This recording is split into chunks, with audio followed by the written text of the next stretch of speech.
Today from Fenway South, it's Red Sox spring training baseball from Fort Myers, Florida.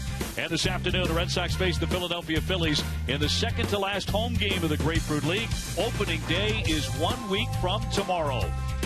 Hi, everybody. Welcome back to JetBlue. I'm Dave O'Brien. Delighted to be joined by Red Sox Hall of Famer Jerry Remy. Remdog, the jobs are falling into place for the Red Sox, and we see Stephen Wright today, and a spot in the rotation opened up for the knuckleballer because of the early spring injury to Eduardo Rodriguez. He's pitched pretty well. He really has, and I think he's got the inside track on the job. You know, we saw Elias pitch yesterday in the game up at Sarasota. Did not do very well, and I thought that might have been an audition for him, either for the bullpen or the starting rotation. It did not go well. He's going to get another appearance out of the bullpen. But Stephen Wright has been fairly consistent, all season long, all spring training long. And I have the feeling that this number 5 spot is going to be for him. And I think a good showing today in the ball game will try to lock that thing down for him. So, and it's always good, I think, to have a knuckleball pitcher in the mix. I think it's a little different look for hitters. I think it can mess them up for a day or two after that. So, I think they're kind of leaning in Stephen Wright's direction. That's my opinion right now. We'll see what happens after today. Yeah, looking like that 5 spot. As of now, he'll be on the mound for a long time today. The knuckleballer taking on the Philadelphia Phillies. The days dwindling down to a precious few in spring training. Not much longer before the real thing. Lineups and the first pitch are coming up next. What truck company do you think?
Over 30 EBSB branches throughout Greater Boston and open a free personal or free business checking account. Visit ebsb.com for a location near you. We say happy Easter from JetBlue Park here in Fort Myers, Florida. Jerry Remy, Dave O'Brien alongside. A mix of clouds and sun today, but a nice warm afternoon for the Red Sox and the Philadelphia Phillies, who are firmly in rebuilding mode, but having a pretty good spring. They are 14-8-3. Here's a look at the lineup. Freddie Galvis is the shortstop. Odubel Herrera is in center field. Maikel Franco is at third base. He's already hit 8 home runs. Darren Ruff at first. Cedric Hunter in left. Carlos Ruiz, the veteran catcher, followed by David Lowe. He's the DH. Cesar Hernandez at second. And Peter Borges is the veteran in right field, hitting ninth against Stephen Wright. Went 5-4 last year, 0-2 so far for the spring, but with a 3.07 ERA. As Jerry mentioned, he's pitched pretty well, 14 2/3 innings and just 4 walks for the knuckleball pitcher. And the defense today for the Red Sox. Travis Shaw will be at third base. Xander Bogaerts, the shortstop. Dustin Pedroia at second. And Hanley Ramirez, the first baseman. Left to right, Brock Holt. Jackie Bradley Jr., Mookie Betts. And doing the catching for Wright will be Ryan Hannigan. Jerry, opening day getting closer and closer. It'll be a week from tomorrow, and John Farrell will be leading the Red Sox into Cleveland to take on the Indians. Right now, the forecast is 36 degrees and sunny. Yeah, we're looking forward to it, that's for sure. I think everybody's had enough of spring training right now and ready to get on to opening day. But there are some important decisions to be made, a few of them, before the Red Sox break camp. Well, Stephen Wright about to uncork his first knuckleball against Freddie Galvis, who will be their everyday shortstop. He's a switch hitter from Venezuela. And the first one is in there for a strike, says Tim Timmons, just as the sun comes bursting through the clouds. Hey, believe me, it was a topic of discussion around the batting cage today, what the weather's going to be like in Cleveland on opening day. You and I have talked about it.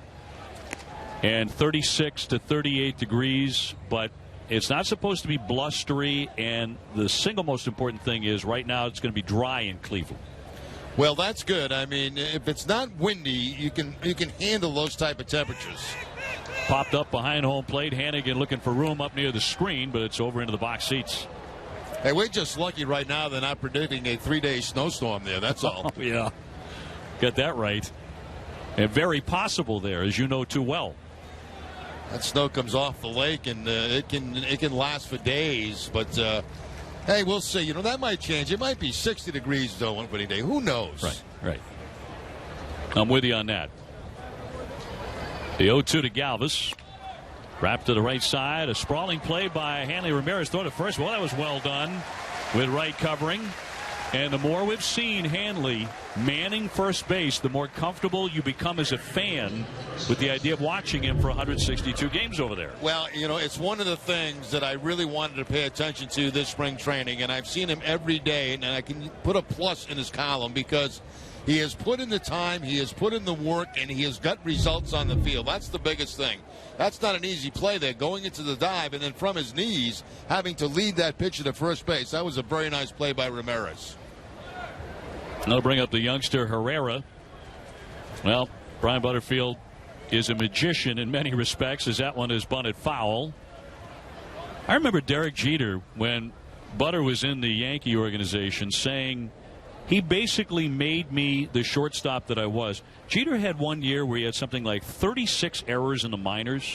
Right. And Brian Butterfield said, okay, we're going to start making you a major league shortstop. And when he retired, when Jeter retired, he gave Brian Butterfield a huge hug and said, I love you, Butter. That was during the All-Star game, his last All-Star game. They picked it up on the microphones. He said, I love you, Butter.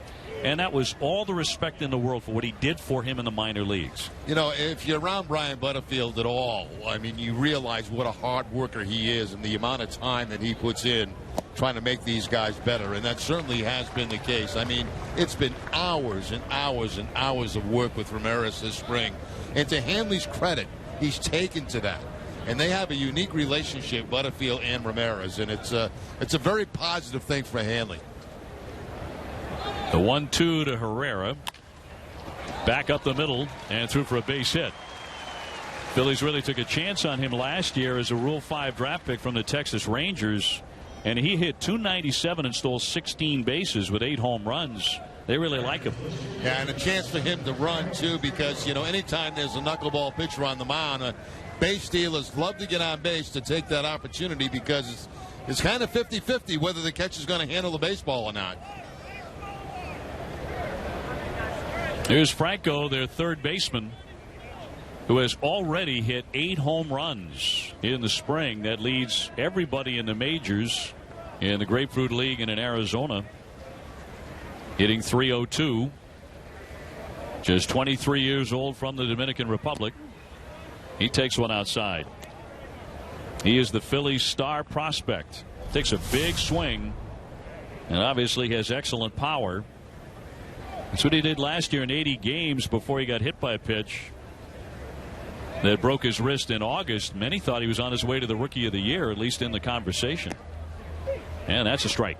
Well, it's a completely different Phillies team, is it not? I mean, they have made a number of changes, going to a lot of young players and trying to rebuild, and that rebuilding process may not take so long.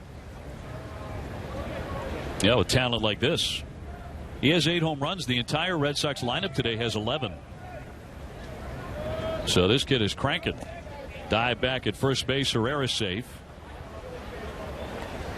Phillies certainly in rebuilding mode. Most of their big stars are gone from the World Series they won in 2008. They lost 99 games last year. And they no longer have names like Cole Hamels or Cliff Lee or Chase Utley or Jimmy Rollins. Runner holding, and a high fly ball socked deep to left center field. That goes way, way back. And it's going to be high off the wall. Heading into third base is Herrera. They're going to wave him in. There will be no throw. It'll be a double for Franco, who just missed what would have been his 9th home run. And that makes it 1-0. That gives you a good idea right there of the power of Franco. And, you know, at Fenway Park, that would have been a home run because it was up at that top part of the wall here at JetBlue, which, of course, is not a home run. Now, I think Franco's is right now complaining that, you know, maybe that ball was a home run, that it hit on top.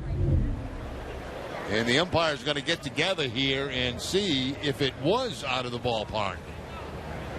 And Tim Timmons getting his crew together. Jeff Kellogg, Clint Fagan, and Thomas Newsom. We'll take another look. Way up there to the top of the wall. Yeah, it's awful tough to tell if it hit the top of the wall or if a fan actually touched it first and then came back to the wall. And from that angle there, it looks like maybe a fan had touched it first, and that would be a home run. Either way, that is a blast. Yeah, that ball is hit very hard and very long. Let's see what they come up with here. So the umpires getting together, and they're going to rule it a double. And therefore not a home run, and it'll stay 1-0 Phillies. So no fan interference. At least nobody saw it. Well, had they called fan interference, Dave, you know, you put the runners where you think they would have ended up, and certainly the run would have scored anyway. So they got the play right.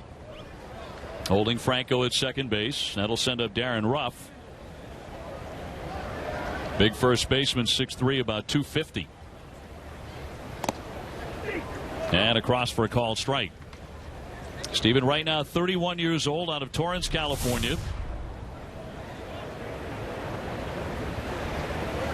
And started the spring very much in the mix for a spot either in the bullpen or in the rotation. And now with the Rodriguez injury, high pop up over short. Bogart's out. Coming on Bradley, and a nice play by Jackie, thrown to second.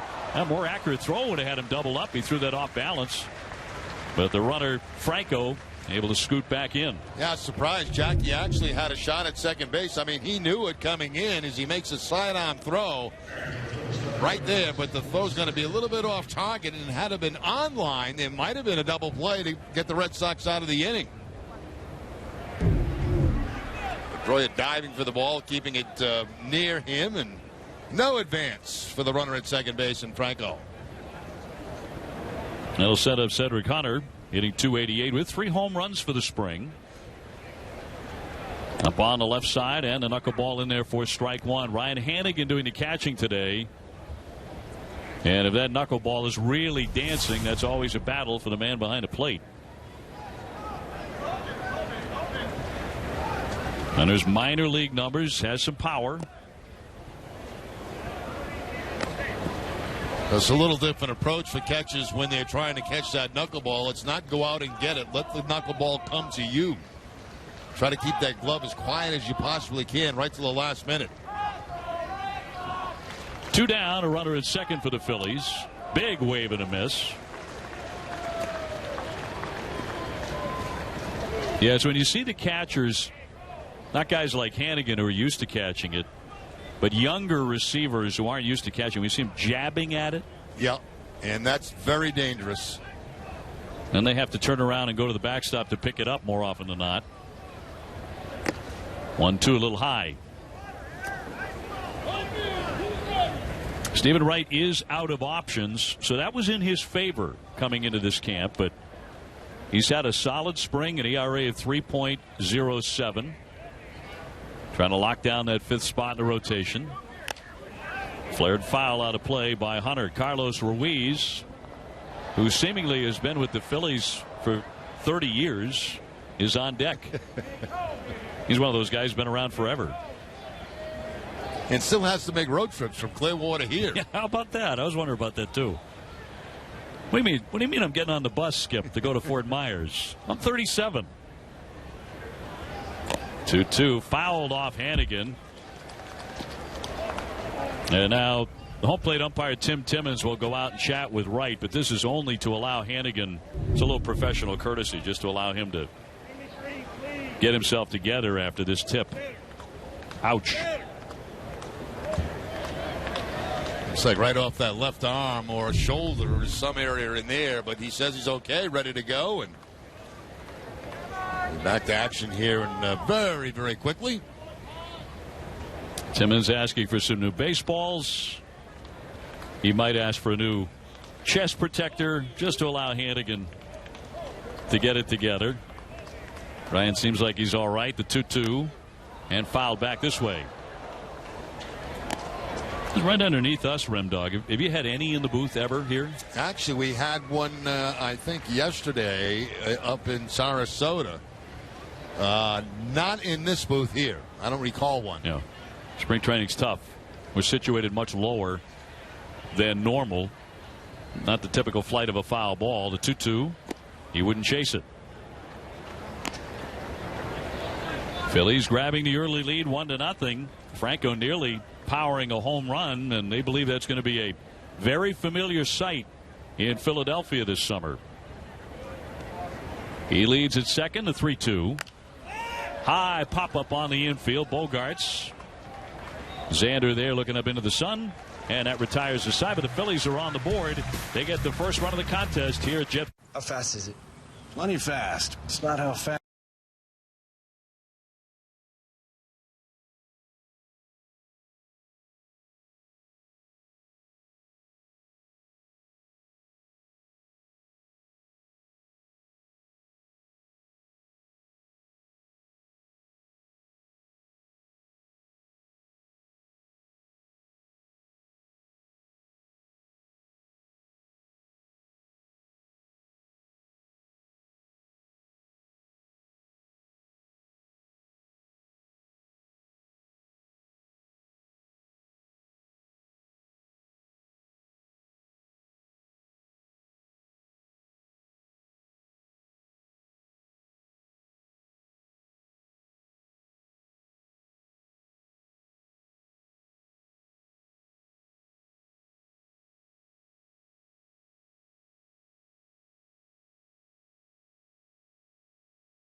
Always a full ballpark here at JetBlue on a beautiful day.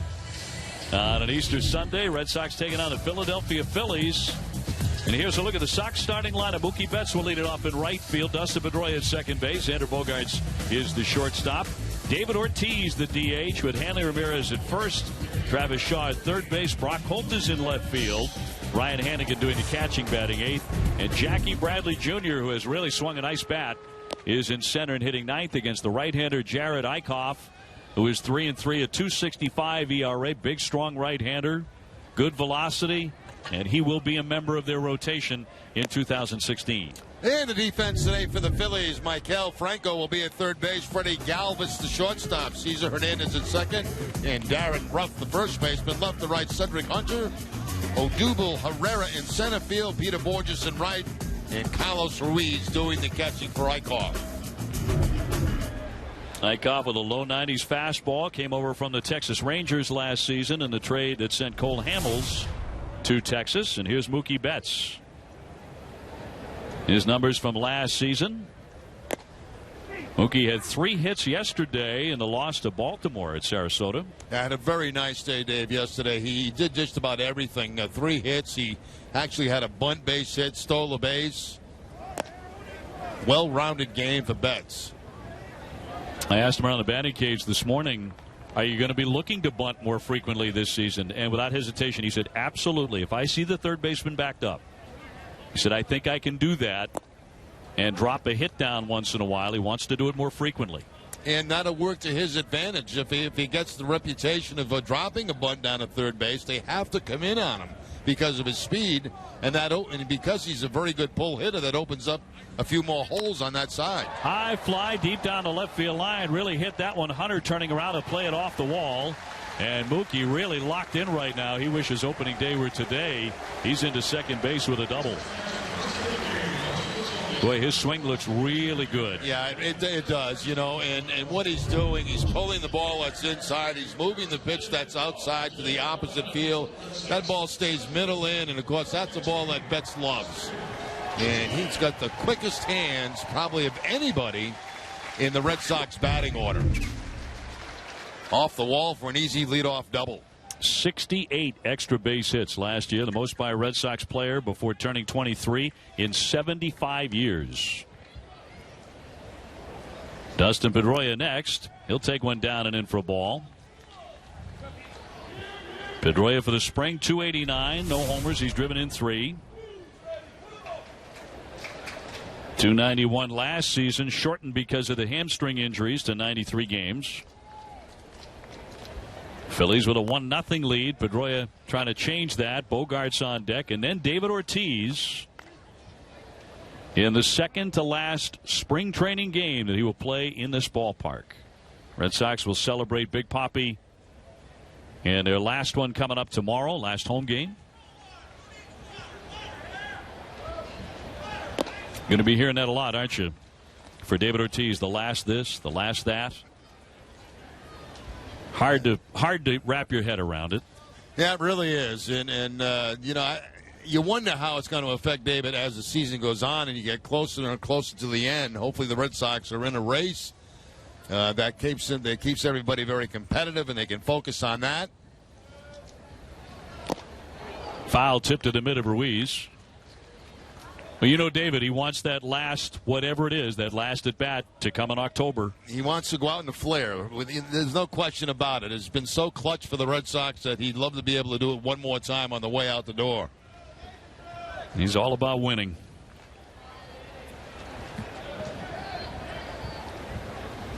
Two balls, two strikes on Pedroia with Betts leading. Hit hard and fair down that line. That's going to roll all the way into the corner and score Betts. Back-to-back doubles by the Red Sox. Pedroia to second base, and the Sox tie it just like that here in the first inning, 1-1. Well, when you watch this swing by Pedroia, you're going to see that the backside's leaving. It's a breaking ball, but the hands were in a good position, and he's able to hook that ball right down the line. Now, look, he's a little bit fooled on that pitch because it was off speed and it was a breaking pitch, but still, he's able to make the contact right down the third base line. It did not hit the wall. As it jets out, it goes all the way down to the corner, and he and Mookie Betts exchange bases. Pedroia with his 4th RBI of the spring. Here's Xander hitting .244 with 1 home run, and trickles that one foul. As Xander today, how he felt about his spring training to this point. He said, okay, battling through a little bit of soreness. And I must have had a look on my face like, you're 23 years old. And he's like, believe me, I'm 23, but I still get sore, you know, playing day after day, trying to get my body used to that. Hitting out of that 3 spot, a chopper over the hill.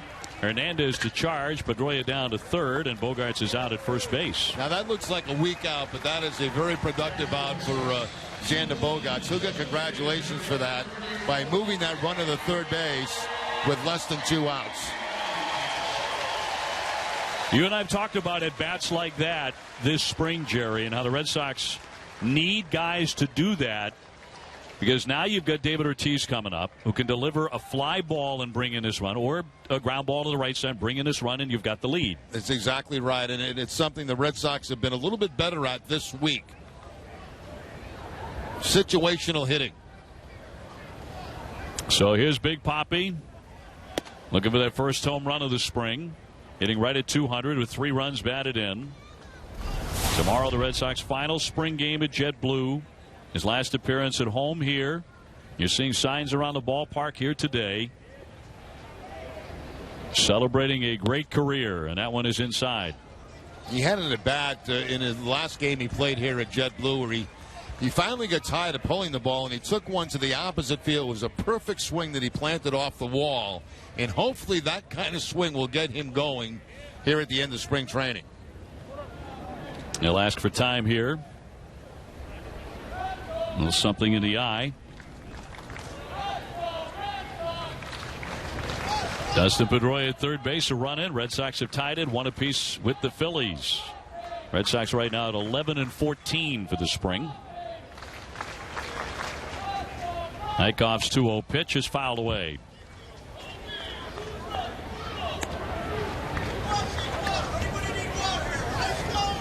Do you see where last week President Obama complimented David's famous Boston Strong speech at Fenway Park? It was when the president was visiting Cuba and he was in the ballpark watching the game. It was right after the terrorist attacks in Europe.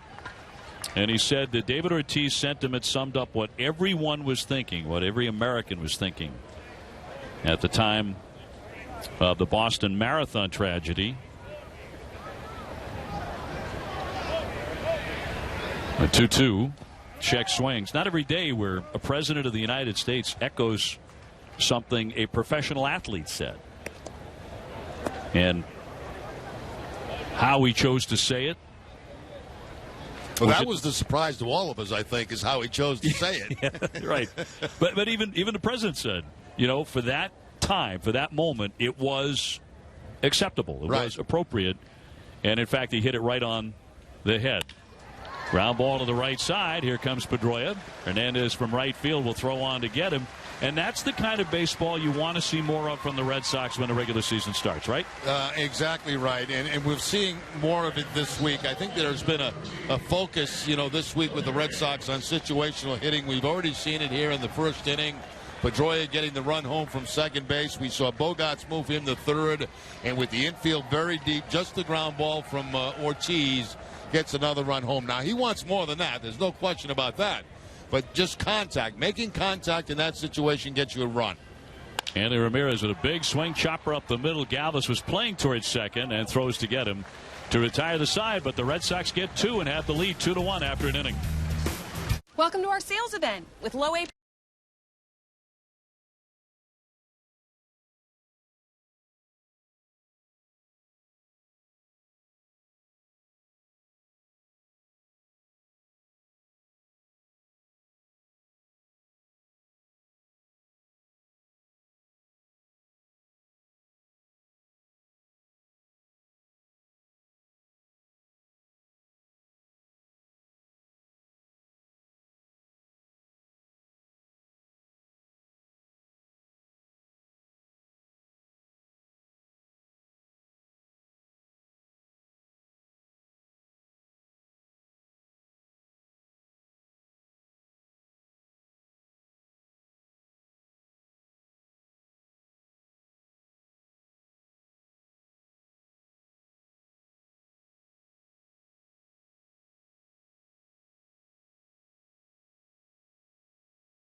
To JetBlue Park. We're in the top of the second. The Red Sox with a 2-1 lead over the Phillies. I'm Garen Austin. Dave, Jerry Eduardo Rodriguez threw a bullpen yesterday, and he'll throw another one tomorrow. John Farrell said that the tentative plan right now is for him to throw 2 more bullpens and then face live batters on Saturday. Farrell also said that Pablo Sandoval continues to improve. He continued his throwing program today and kind of expanded his workload and took 3 rounds of BP. And guys, the plan is to get him in a game on Tuesday. I talked to Sandoval, guys, and he said he's feeling much better. Yeah, Garen, I think that's probably true, that he's a little bit as far as his recovery from these back issues, he's a little bit ahead of the pace the Red Sox expected. So that's good news about the Panda. And look at his morning workout. Getting better range of motion there. There's some talk that probably playing a game on Tuesday for the Red Sox. Off the glove of right. Bogaerts on the deflection. Flings it over and gets him. Ruiz, the catcher, running, so that certainly helped, and one man is out. Yeah, and that's a tough play for Bogaerts because, the ball deflects. He's heading in one direction. That's up the middle.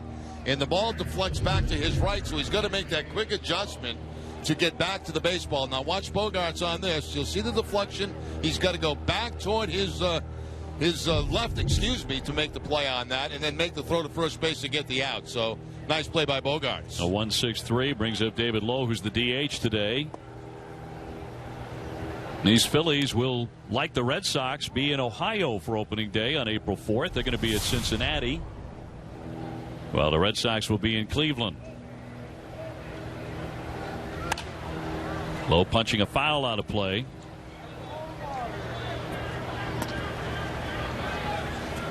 Stephen Wright on the hill. We're also expecting to see Matt Barnes today. Noe Ramirez as well.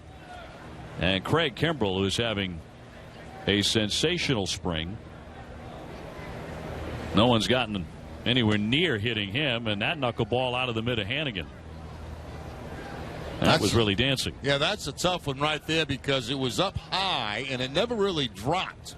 A lot of times that knuckleball will drop right at the end, and that's why catchers have to be very quiet behind home plate. You'll see this one never really drop. It just stays upstairs.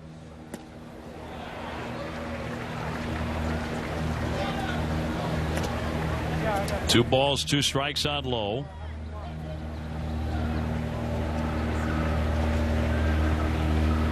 Base is empty, one down. Red Sox ahead 2-1 in the second inning. That one dancing under the hands for a ball. 3-2.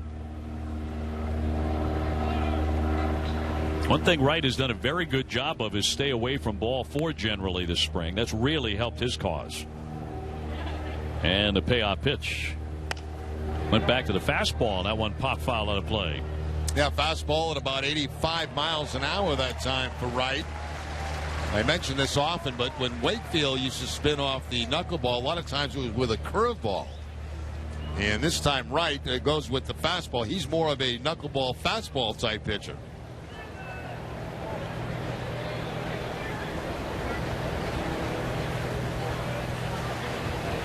The 3-2 again to Lowe.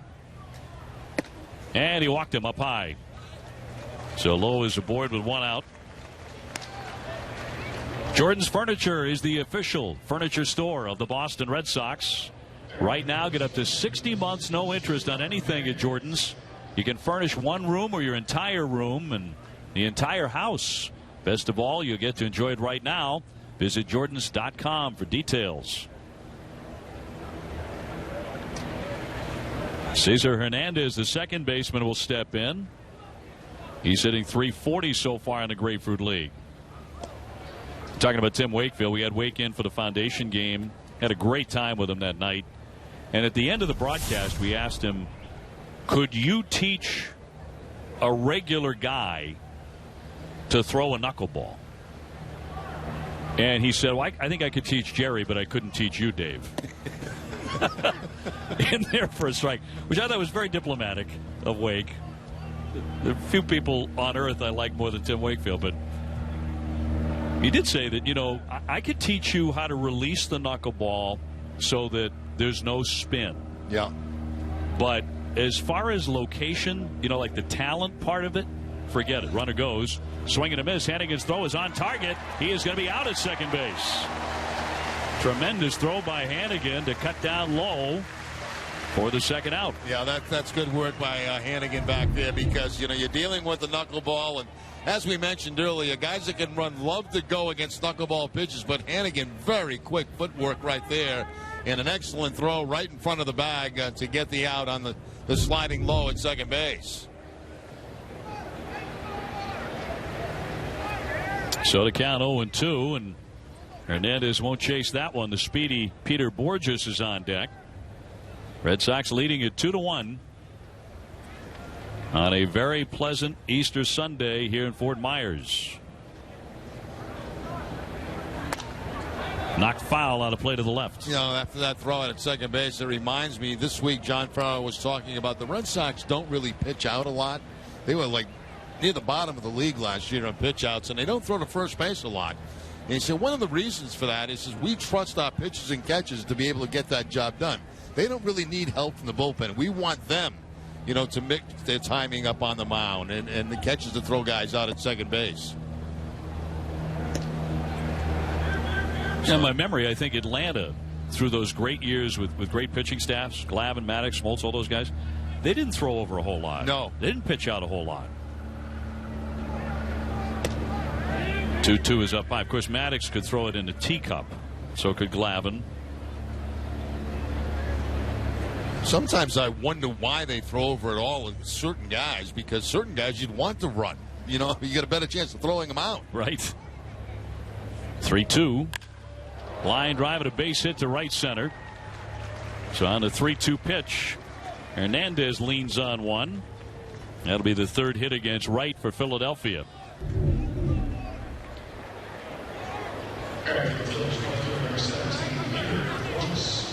Once again, tough to tell exactly what that pitch was right there, but good hitting right there. Line drive to center field, and with 2 outs, once again, you get the possibility of somebody running at first base. And there's always that possibility. Got a big lead, too.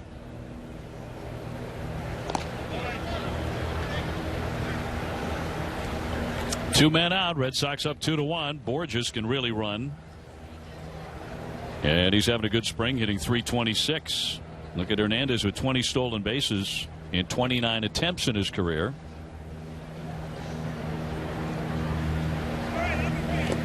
A wave and a miss. Talking about catchers, I was chatting with Christian Vasquez today. He's just in great shape and has worked so hard to come back from Tommy John. You can tell he is chomping at the bit, and he's going to start the season below the big league level. For how long, nobody knows, but he has worked so diligently to get back and is really throwing it well. That one trickles underneath Hannigan, and he can't find it. It's all the way to the backstop. Down to second. Hernandez takes a big turn, but he'll stay there. What a frustrating feeling right there for Hannigan. He had no idea where the baseball had gone. He thought it was around him. He looked down at the ground. He couldn't find it. It was rolling back to the backstop. You can see right there he has no idea, and I thought for sure the runner was going to try to take third base, but no. Holds up at second in scoring position with 2 outs. It is a tough day catching a knuckleballer. No matter who it is. The 1-1. He checks a swing.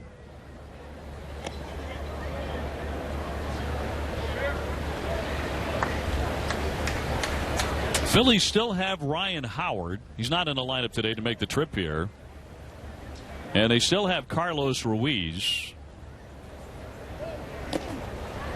Hannigan really had to lunge to backhand that one. That pitch continues to move all over the place. Yeah, and a lot of times you'll see catches use kind of a closed stance right there. You see Hannigan where he's got his knee, and of course that right leg is back from that. That helps his lateral movement to the right side. That's why he was able to make the catch on that. So in the second inning, Hannigan's really getting a workout. That is down and in for ball 4. So at the moment, Stephen Wright cannot control the butterfly. Couple of walks in this inning. Runners on at first and second. Back up to the top of the order now, and Freddie Galvis, who is 0 for 1 today.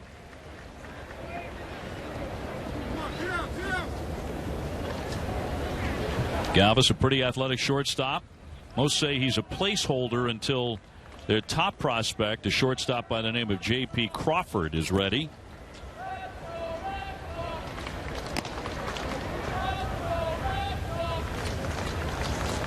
Galvis, you may remember this, in June of 2012 was suspended 50 games by Major League Baseball for using a performance-enhancing substance.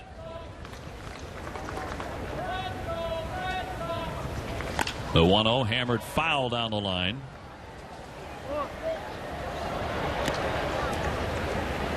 So to count 1 ball and 1 strike on the leadoff man. We were talking about Ryan Howard and that giant contract of his. Looks like the end of the line for Howard. Looks like the end of his career will be this year. They have to pay him, what, about $25 million? That's in for a strike. Yeah, that's a lot of money for a player whose abilities really have declined over the last number of years for the Philadelphia Phillies. At one time, a premier slugger. Those days are over. He only drove in 77 runs last year. 1-2 up high, and again, Hannigan had a jab at that. 2 balls, 2 strikes. Been a long inning here for Stephen Wright. Yeah, it has. He's had a real difficult time with the control of knuckleball right here. A lot of them been left up high to Hannigan. 2 men on base. Hernandez at second, Borges at first base, and 2 down. The pitch just inside. Wright wanted that. He didn't get it from Tim Timmons. And you can see Hannigan pull it back to the inside corner. A lot of times when the umpire sees a catcher do that, pull it back, you know, the catcher's almost telling him it's not a strike. I'm pulling it to the corner. This will be the 50th pitch of the ball game already, and fouled back this way. Well, just to our right, Jerry, we came so close. We're very close today. They're zeroing in on us today. They figured you had an off day yesterday with your basketball game, so right. They're going to give you something to do here today. Make me feel that that's not a good idea. Here we are. That's us. Just to our right, just to Jerry's right. About 1.5 foot was almost in the booth. Runners go, and this one popped up. Third base side. Shaw, plenty of space there near the mound to make the play and retire the side. So Wright holds 2 men left. Red Sox on top 2-1. Meet the new John Deere Gator XUV 590.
Is brought to you by Jordan's Furniture, the furniture store of the Boston Red Sox, and by Ace Ticket. Visit Ace Ticket or call 1-800-MY-SEATS, and by Bob's Discount Furniture.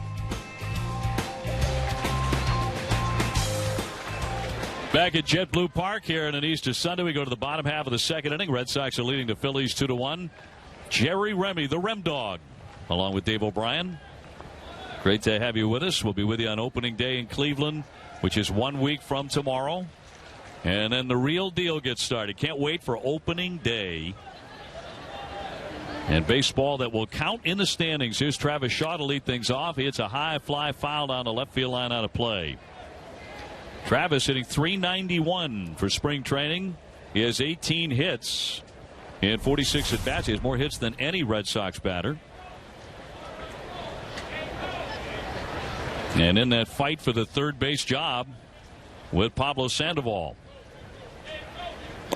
And a breaking ball in for a strike. Well, depending on how it goes for Pablo over the next 3 or 4 days, then decision time comes for opening day, and it will be curious to see what John Farrell does. Fouled off again. Red Sox will be in Montreal right before the season opener for exhibitions there. And that'll be fascinating to see who John Farrell has in the lineup.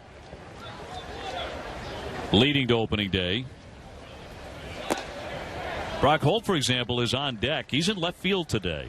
Yeah, I got a feeling, and, he's been out there a lot over the last week, Dave, and I just got a feeling that he's going to see an awful lot of time in left field.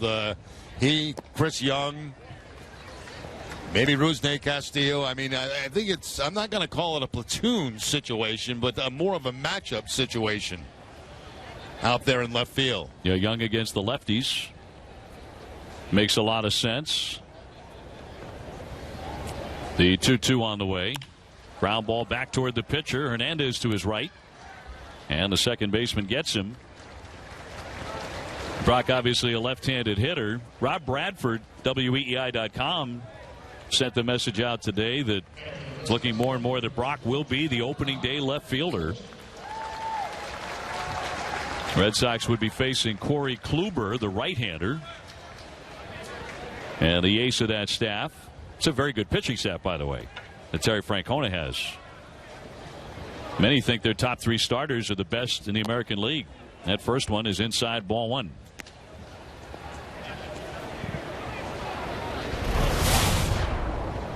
And in games that really count, it'll be our first look at the left-hander David Price. David Price looked ready to go for opening day, the first pitch he threw this spring. Yeah, he did. He really did. Last time out, he had a little bit of trouble with his command, walking some guys, but still, I mean, there's no question he's ready to go.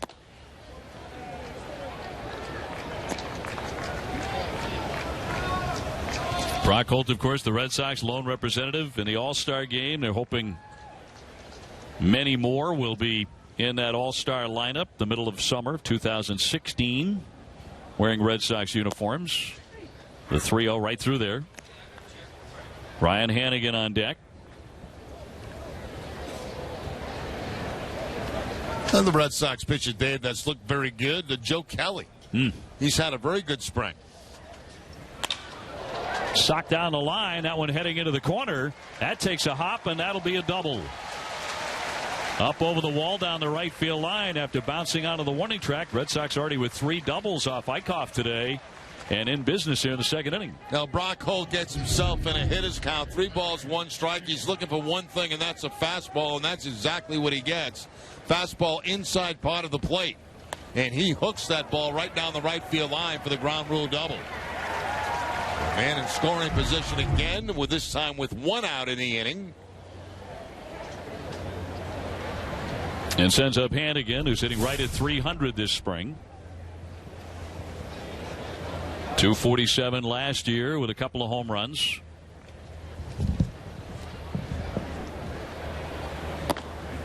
And the first one in there for a strike. You mentioned Joe Kelly and the spring that Joe is having. 3-0, a 1.35 ERA. In 20 innings, he has 18 strikeouts. Yeah, he's been good. He's been really, really good with all of his pitches, too, mixing in a lot of those breaking pitches, the curveball, changeup. Changing speeds on his fastball, going anywhere from 93 to 97 to 98.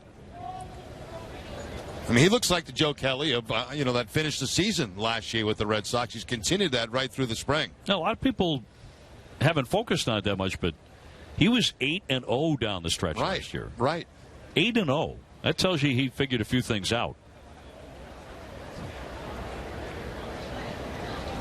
So very, very good sign. 1 out, and Holt at second. Third baseman will scoop that. Franco to his left. The runner holds at second base, and there are 2 down in front of Jackie Bradley. Another guy who's had a very good spring out of the bullpen is Tommy Lane. Here's a 1.50 ERA. Junichi Tazawa with a 2.25 ERA in 4 appearances. Rick Porcello would like to see that ERA come down. He's allowed 19 hits in 9 innings. He has an ERA at 12. Clay Buchholz has been better as of late, 1-1 with a 4.50. Here's Jackie Bradley, 378 so far. Jackie belting a 2-run homer against the Orioles on Saturday.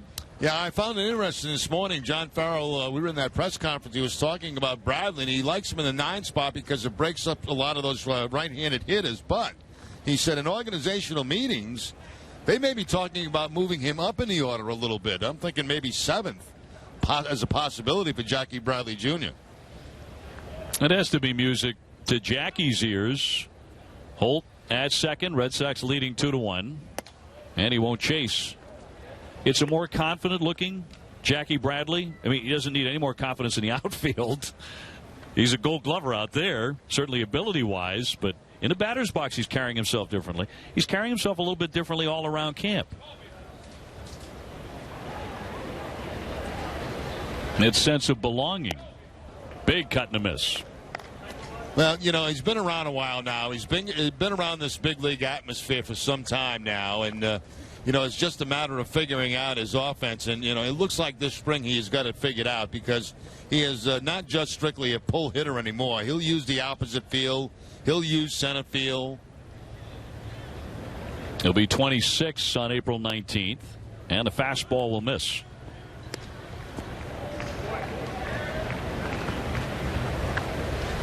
He had that string of 11 consecutive hits that went for extra bases last year, where everything he hit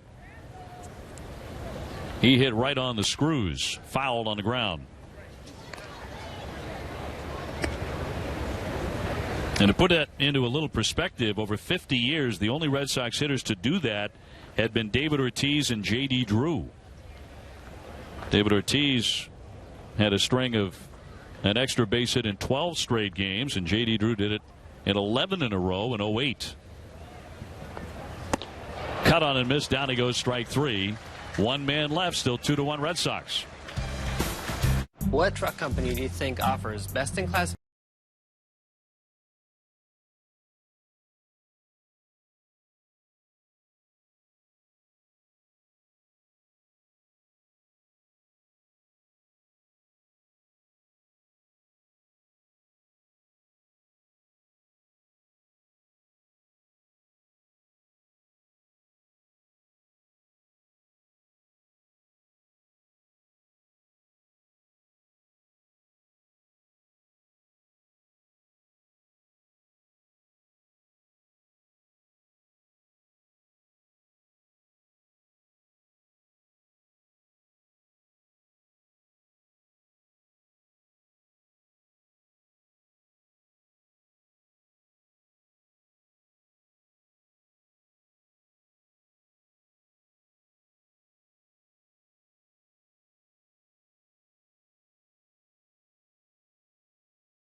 Top of the third here at JetBlue. Red Sox on top of the Phillies 2-1. Delighted to be joined by Red Sox President Sam Kennedy in the booth with Jerry and I. And we were just talking about, Sam, this being the last week of spring training. You were talking with Dave Dombrowski just a couple of days ago. There was one thought, and now today it's, hey, can't wait to get going. Yeah, I think everybody's ready to get going, ready to play some meaningful baseball. Hard to believe we're about 8 days away from probably a 40-degree day in Cleveland. Right.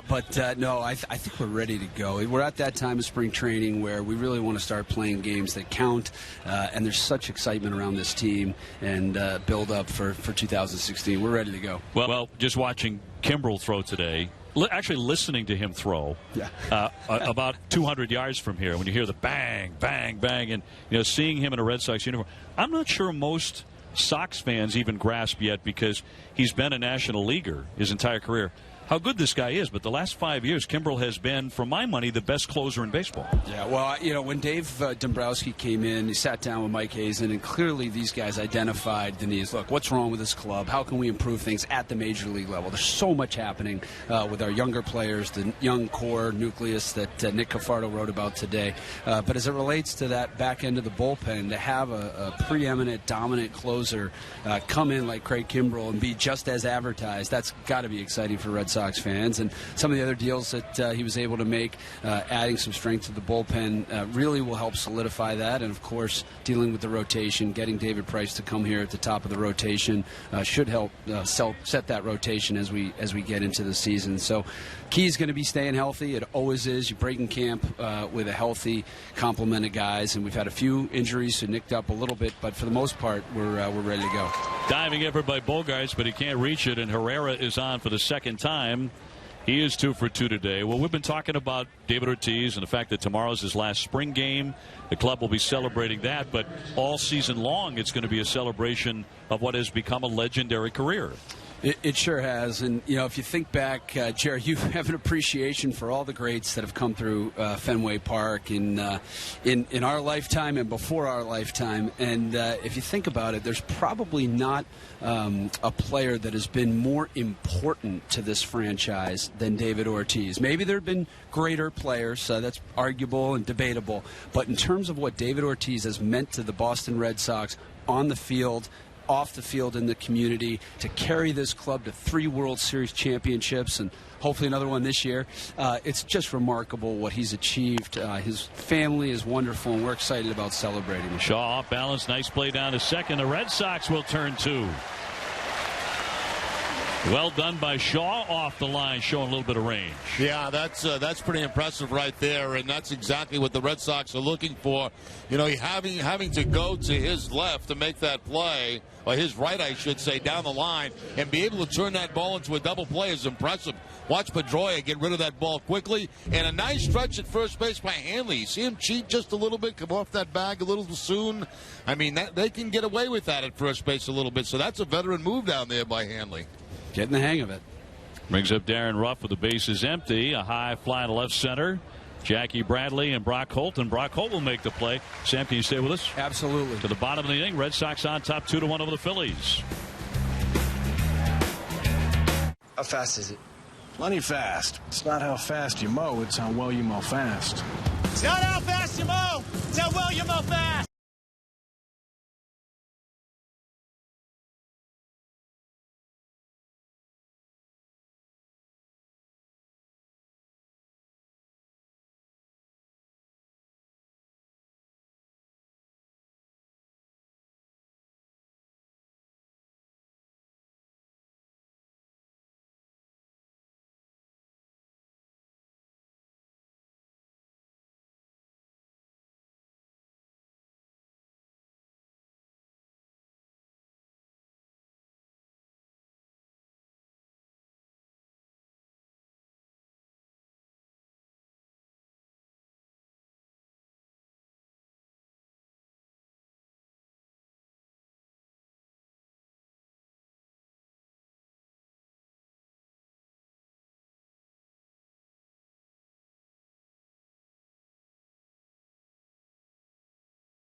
On top 2-1, bottom of the third, joined by President Sam Kennedy in the booth with Jerry Remy and Dave O'Brien. And Sam, this is a huge couple of days coming up for decisions to be made, because the Red Sox do have some announcements to make in the next 48 hours. Yeah, those roster decisions are coming down. I'd expect sometime in the next 24, 48 hours to hear from Dave Dombrowski and Mike Hazen and John Farrell on some of those key roster decisions, whether it's related to David Murphy or Alan Craig or some of the other guys that you've been reading about. Obviously, we have positional decisions with Travis Shaw and Pablo Sandoval. Who's going to make that bullpen? Few moves. For the most part, obviously, the club set. But as we get ready to fly north to Montreal, we've got to break camp here with the group that's going to be ready to go on opening day in Cleveland. So look for that to come in the next 24, 48 hours. Sam, you've got a lot of things coming up at Fenway this season, and one of the highlights, I think, is going to be the retirement of Wade Boggs' number on his number, May 26th. Yeah, Jerry, you and I were talking about this the other day. It just seems that it was something that the organization had missed. Wade Boggs, first ballot Hall of Famer, no-brainer decision to go into Cooperstown, and we're excited to finally get that number up in right field where it belongs.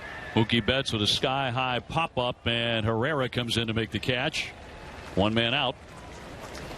So that's coming up on the 26th, and I know that Wade Boggs was very, very emotional about this when we saw him at Winter Weekend and, changed numbers with Brock Holt, Brock giving up that number.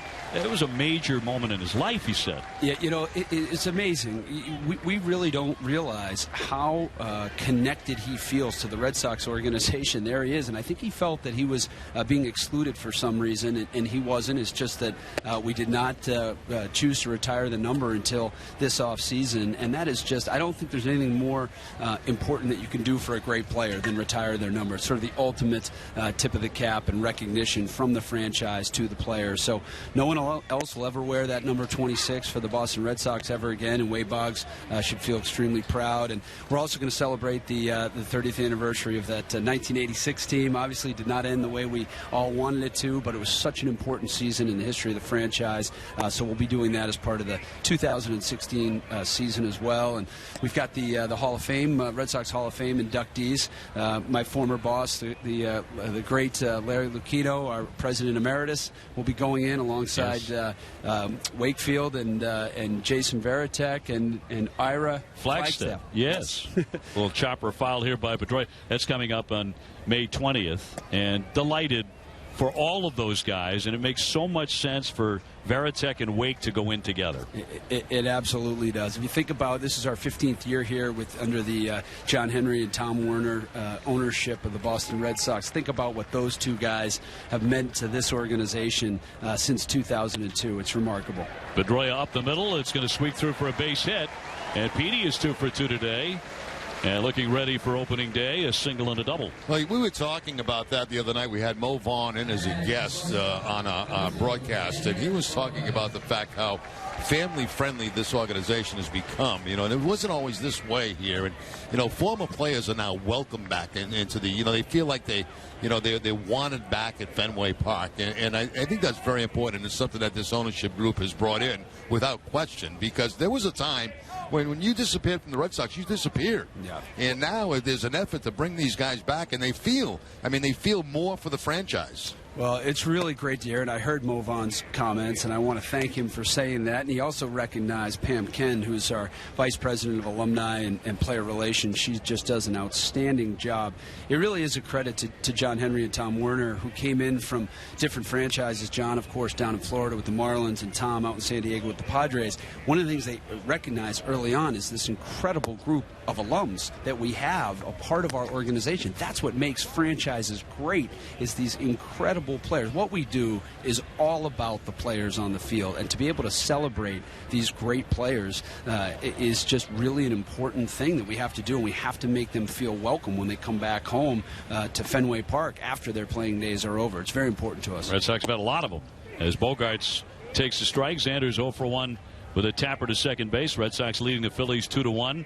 As we chat with Sam Kennedy, I want to ask you too about the Calling All Kids initiative in 2016. This is very important for the ball club. It is. It's one of the new fundamental commitments that we've made of the organization last November, when we unveiled sort of the commitments and obligations that we feel to the fan base. We have to connect this club and all Red Sox teams moving forward with kids. If kids don't fall in love with baseball the way that the three guys in this booth did when we were kids, we're going to be in big trouble as an organization. organization and as an industry. So I salute Commissioner Manfred, who's also taken this initiative on at the national level. We're going to try and do our part at the local level.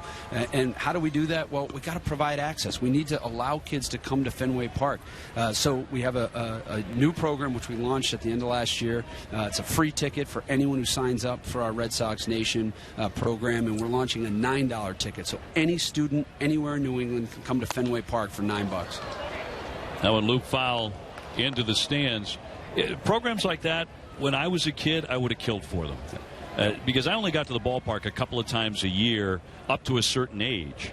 But to be able to go, hey, for free or for $9, I mean, that's really a godsend. It's huge. And, you know, to be able to experience Red Sox baseball at Fenway Park, with probably the height of my fandom was in 1990 when Tom Brunansky made that catch on, I think it was October 3rd. You think it was, yeah. You know exactly when it was. Line drive into right field and a base hit for Xander, which we saw, it felt like 196 times last year. And here comes Big Poppy. You know, I was standing in section 25 with some buddies from Brookline High. Place goes crazy. Bruno emerges with the ball. Yes. And we were such fans. We were so dialed in.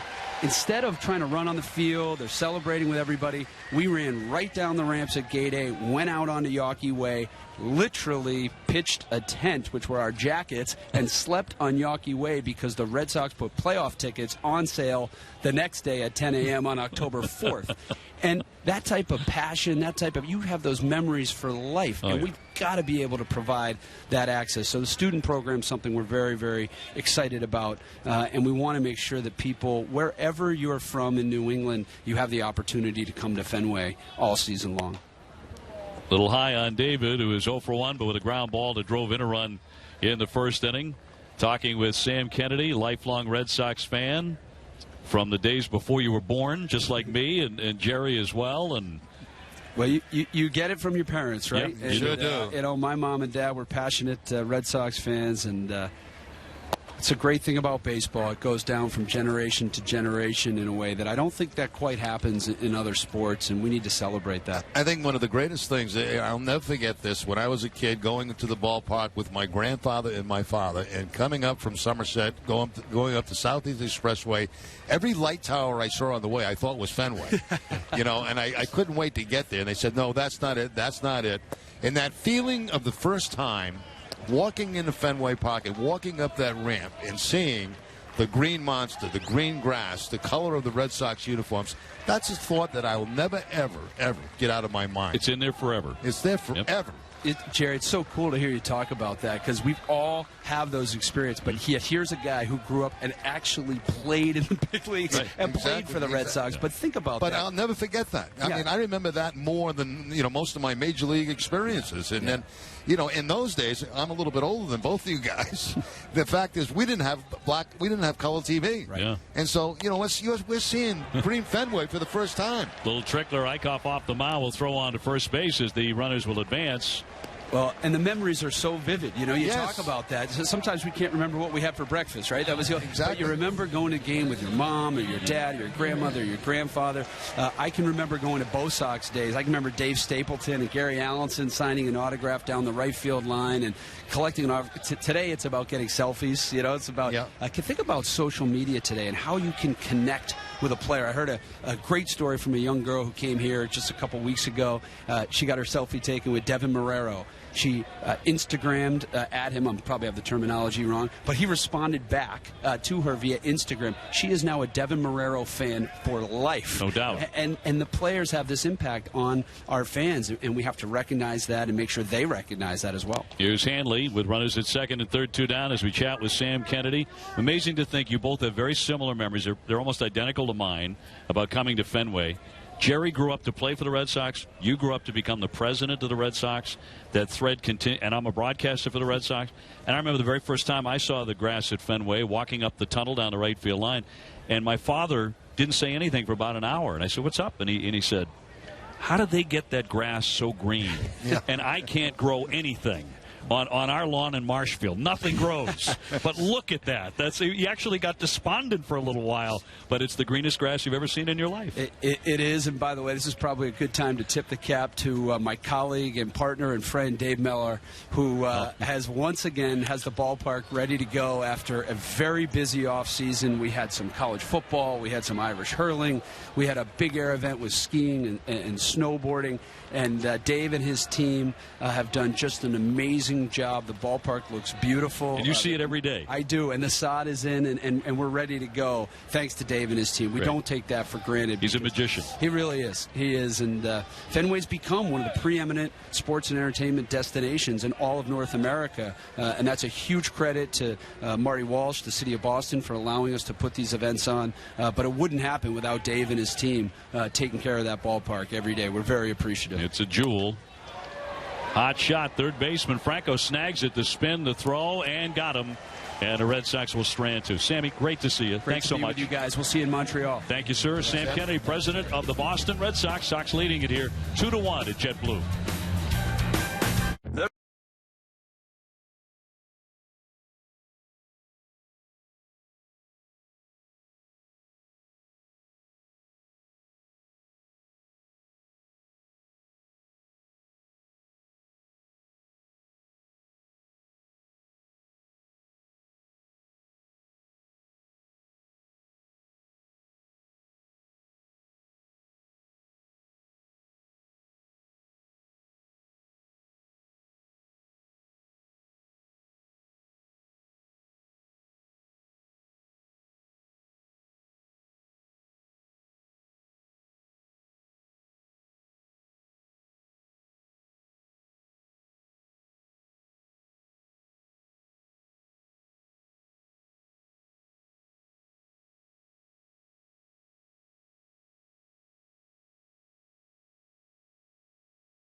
On top of the Phillies, 2-1. Jerry Remy, Dave O'Brien. We just said goodbye to Sam Kennedy, the Red Sox president, who grew up as a youngster coming to Fenway Park and now gets to occupy a rather high office inside Fenway Park and Yawkey Way. And I love the fact that Sam gets to overlook the diamond every day and kind of see it, coming back to life leading up to opening day, and says it's in great shape.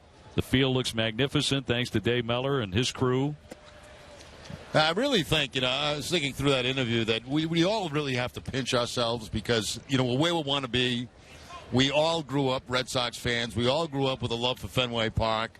And here we are doing jobs that we absolutely love. You and I with this particular job, him as the big honcho now with the Red Sox, a local guy that grew up. I mean, you really got to pinch yourself at times to realize just exactly what you're doing. Yeah, you're absolutely right. And how many times, on a summer night do you sit at Fenway from where we get to sit in a broadcast booth as Hunter hammers that one? Pedroia will make the play and throw him out, one away in the fourth inning. How many times do you sit there, the sun's setting, it's a gorgeous night in June, 72 degrees, Sox are in first place, everyone's delighted to be at Fenway Park. And you do pinch yourself. You realize how lucky you are to see that as your office every day. Looking out at Fenway, that's your office. Yeah, exactly right. Exactly right. Doesn't get any better than that.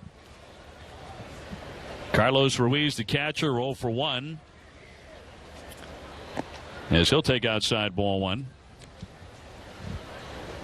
Wright pitching into his fourth inning. He gave up an early run in the first inning on back-to-back hits. But the Red Sox got 2 in the first inning on doubles by Betts and Pedroia. And David Ortiz with an RBI ground out. And it's been 2-1 since. You know, Dave, one of the things I was thinking about in that interview, and it's talking about an initiative for kids, to get them back involved in baseball more. And I've always had this pet peeve with the playing conditions that the kids have, and certainly not everywhere, but in a lot of places where they play baseball. When you think about football, the kids get to play on mostly grass fields or now even turf fields. So they're similar conditions to pro stuff. Line shot, base hit by Ruiz, so he's on with 1 out. You play basketball as a kid, you play on a basketball court. This is similar to what the pros play on. But when you play on baseball, you play on some real rock piles, places. And I think that if anything communities could do, if it's possible at all, is improve their conditions, on their baseball fields. I think it would get many more kids interested in playing the game. Mm-hmm. Yeah, attract more kids. I mean, your major leaguers talk about it over the years. Not so much anymore, but, when you were playing, there were some fields. Even major league fields were in bad shape. Bad. You see them on TV, they look beautiful, but when you get a chance to play on them, they were not that great. David Lowe pops that one up, foul off third base. Shaw ranging toward the stands. Bogart's behind him. No one's going to get it.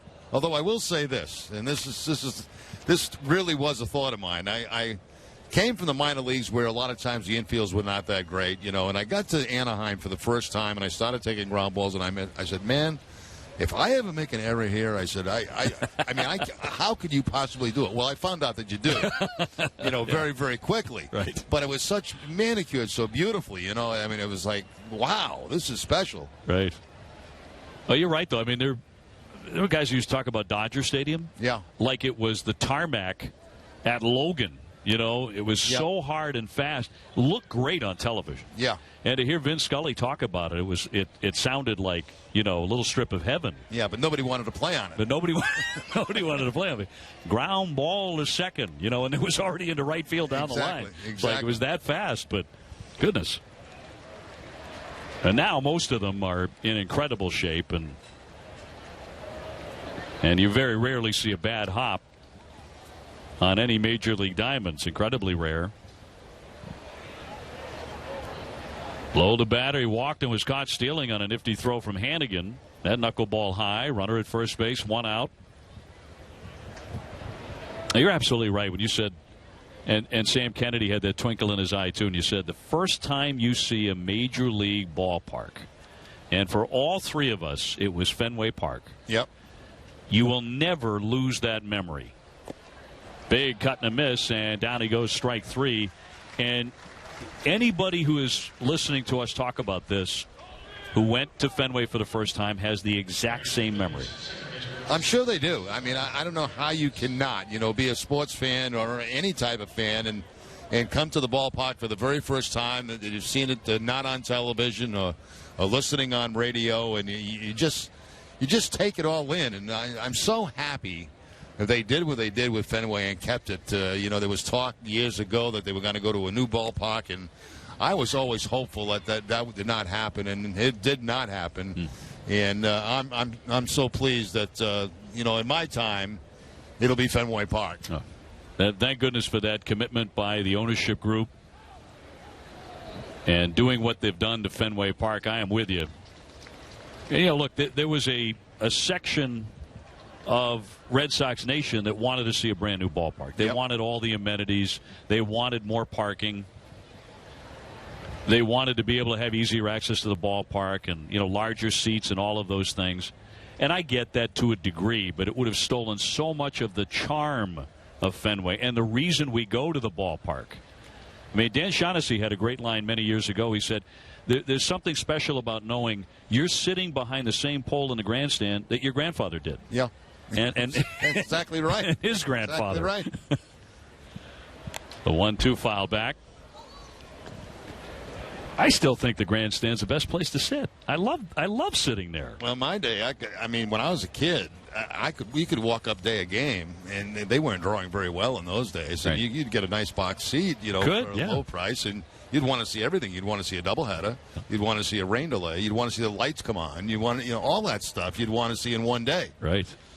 Runner goes, and it's flicked foul. Back out of play by Hernandez. Oh, we've taken a walk down memory lane, haven't we? A little bit. Wow. You know, one of the great things we get to do as broadcasters, we get to see the lights go out at Fenway many, many hours after the game, because sometimes we're waiting to get on the charter. And so I'll often do this. I'll leave, the clubhouse there, and I'll go up into Fenway and just sit there. The lights are all off. The only thing's going maybe is a sit-go sign. But it's great because you feel like the legacy of Fenway is surrounding you, and the ghosts are still there. Like, that's the hour they come out. Oh, it's the coolest thing. But that's one of those, we're the only ones that get to do that. Yeah, it's true. It's true. I had the same feeling the first time that I played at Yankee Stadium, the old Yankee Stadium, walking through that tunnel and walking onto that field where so many, championships and great players had played. It was intimidating. Fly dead away center. Jackie Bradley gets turned around, but he will make the play to retire the side. One man left. That's 4 innings for Wright. Red Sox leading 2-1. I'm Charlie Moore. This is Brewers.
And the Phillies won, and this Red Sox spring training game on NESN is brought to you in part by Ace Ticket. Ace Ticket is Boston's trusted source for Red Sox, Bruins, and Celtics tickets. Visit Ace Ticket or call 1-800-MY-SEATS to treat someone special to a game right now. Jerry Remy, Dave O'Brien alongside. Red Sox about to move into their final week of spring training. And tomorrow will be the last home game here at JetBlue Park. Fans getting their last look and continue to cram into JetBlue. Attendance has been sensational again here. Red Sox regularly right at the top of Grapefruit League attendance. As Sam Kennedy said, hopes are high for a big bounce back season for this Red Sox team led by David Price and Craig Kimbrell. David Ortiz last year. Dustin Pedroia healthy and playing every day. Hanley Ramirez at first base. And here's Travis Shaw, who may be the opening day third baseman. Travis, who impressed last year when he was called up. 0 for 1 today with a ground ball to second. Brock Holt will follow, and then Ryan Hannigan. Torn into, but foul down the line, but another nice swing by Shaw. Interesting what Sam had to say, that within 24 to 48 hours, everything's going to be determined, and that's going to mean the 25 guys on the team. And it sounded to me like also who may be starting on opening day. Ground ball, that takes a hop behind first. Ruff has it. He'll feed the pitcher Eichhoff. A little bit of a stumble, but he makes the play. Yeah, that's how I read that, too. Yeah, that maybe the opening day lineup will be announced much earlier than opening day. David Dombrowski and John Farrell to make those decisions and announcements within the next 24 to 48. Here's Brock Holt. He has doubled, 1 for 1 today.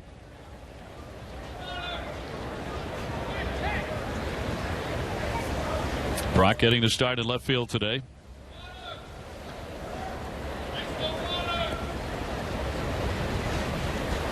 John Farrell very much aware this Red Sox team must start quickly.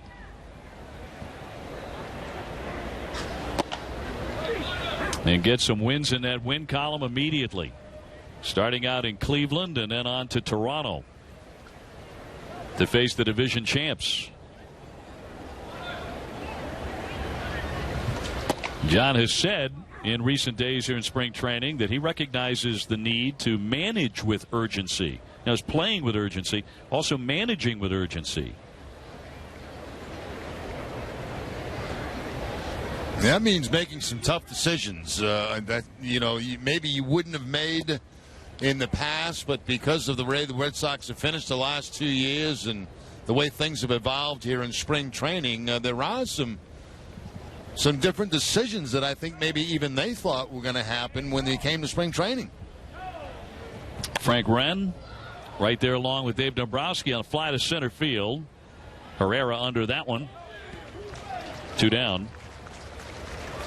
The Sox fans looking for the best seats to the biggest games. Make sure you check out the official Red Sox ticket resale marketplace at RedSoxReplay.com. Absolutely the best place to get resale tickets. When you can't make it to the game, that's another place to sell them. That should be your first stop as Ryan Hannigan gets in. He's 0 for 1 with a ground to third. 2 down, and Eichhoff delivers. So far, he has scattered 5 hits.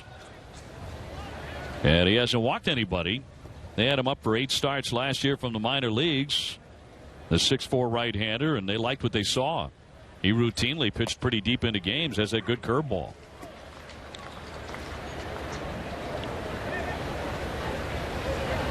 Jackie Bradley on deck, but the bases are empty with 2 down. Red Sox ahead 2-1 here in the 4th inning.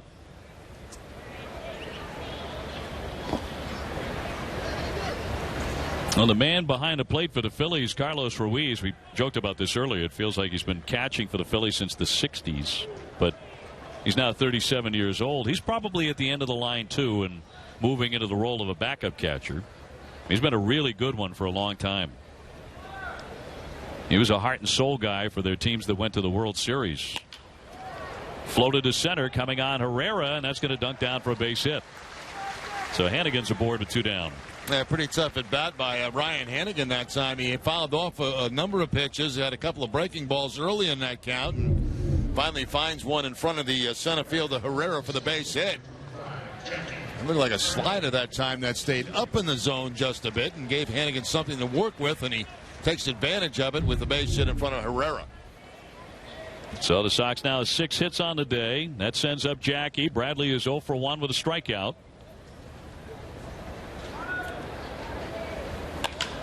Here's a shot driven deep to right field. Borges back, turning and kissing goodbye.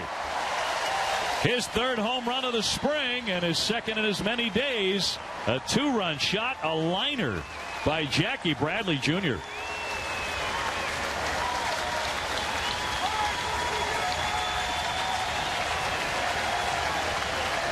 Now, Jackie yesterday had a home run going to the opposite field. Today, pulling the ball.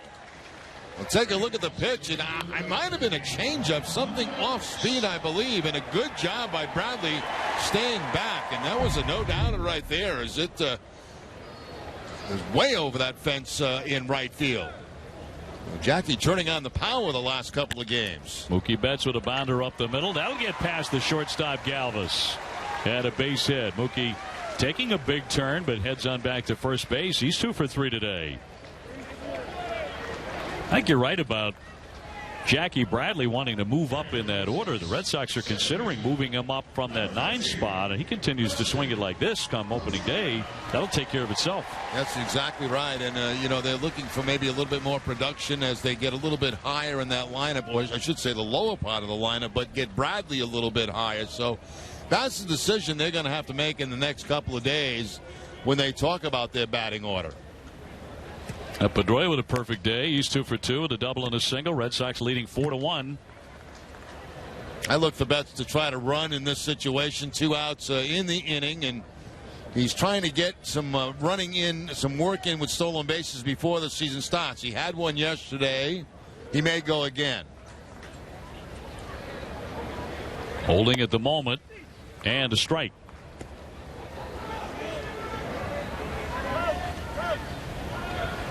Dustin Pedroia, one of only 8 major leaguers all time to be named MVP, Rookie of the Year, win a Gold Glove, and win a World Series. He's the only one to accomplish that feat within his first 2 full major league seasons.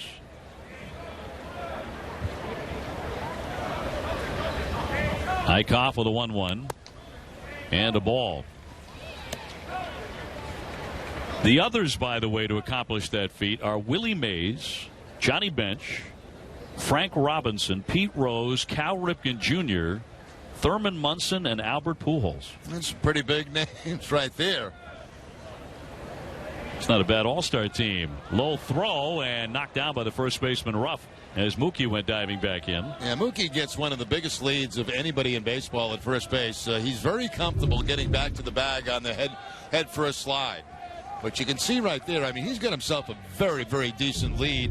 Diving back to the outfield part of the bag. We always talk about that. Make that tag a little bit longer. One of the first things that I learned as a base stealer when you're getting back to first base, to make sure you try to slide to the outfield side of the bag so that first baseman's tag is just a little bit longer. And sometimes that's the difference. He's holding. That's up the middle for another base hit for Petey. He's 3 for 3 today. Betts into second. And mishandled by Herrera. Here's the throw to third. Mookie's going to be cut down. So he got a little over aggressive there. But the Red Sox add 2 and now lead it 4-1. Sunbrella is the most cleanable fabric we've ever offered. In my opinion, it's the most durable.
Spring training game on Nesson is brought to you in part by Ace Ticket.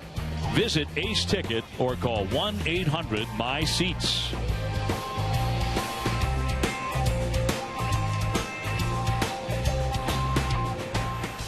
But back at Fenway South, JetBlue Park, Jerry Remy, Dave O'Brien alongside. Red Sox have just added 2 runs on a 2-run homer by Jackie Bradley Jr. and lead it 4-1. Borges with a bunt attempt, but flicks that one foul. Stephen Wright now pitching into his 5th inning. Sox have made a couple of changes. Brock Holt has moved from left over to right field. So Mookie Betts is out of the game. The new left fielder is David Murphy. And Devin Marrero takes over at second base. So the day is done for Dustin Pedroia. Very productive day for both Pedroia and Betts. They combined for 5 hits at the top of the order. Murphy getting to the point, Jerry, where he can make the decision first to opt out. And then would have to give the Red Sox, obviously, that notification. A fly ball to left center field, and Jackie's there for the put-away. So one man gone in front of Freddie Galvis, the leadoff man. Well, you'd think, Dave, that if they say to David Murphy, look, you're not going to be on the 25-man roster, he would and try to find a job because these last couple of days, it's interesting how teams, do pick up players from other organizations because they find they have a certain need going into the season that they haven't been able to fill from their own camp. And that's a veteran guy who's been around. He's shown he can hit. Right. Great clubhouse guy. And if there is no room for the Red Sox, you'd think he'd have value. He gets to make the first decision on that, as that one is pop foul out of play. My question is as far as the Red Sox are concerned, would depend on Rusney Castillo. I mean, if the Red Sox feel Rusney is ready to be a big league player, then obviously he's going to stay. If they feel like maybe they're better off with David Murphy right now, they may elect to keep him and put him on the 25-man roster and send Rusney to AAA. Popped up off the wrist, and here comes Shaw in foul territory. 2 fast outs. Red Sox season ticket holders experience the best seats, the price, and the benefits that Fenway has to offer. For information on becoming a season ticket holder, and you can still do it, visit redsox.com/season tickets or call 877-RED SOX 9 today. Rusney Castillo hitting .233 for the spring.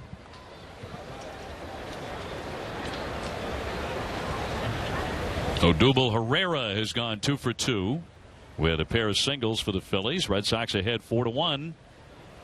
Bases are empty.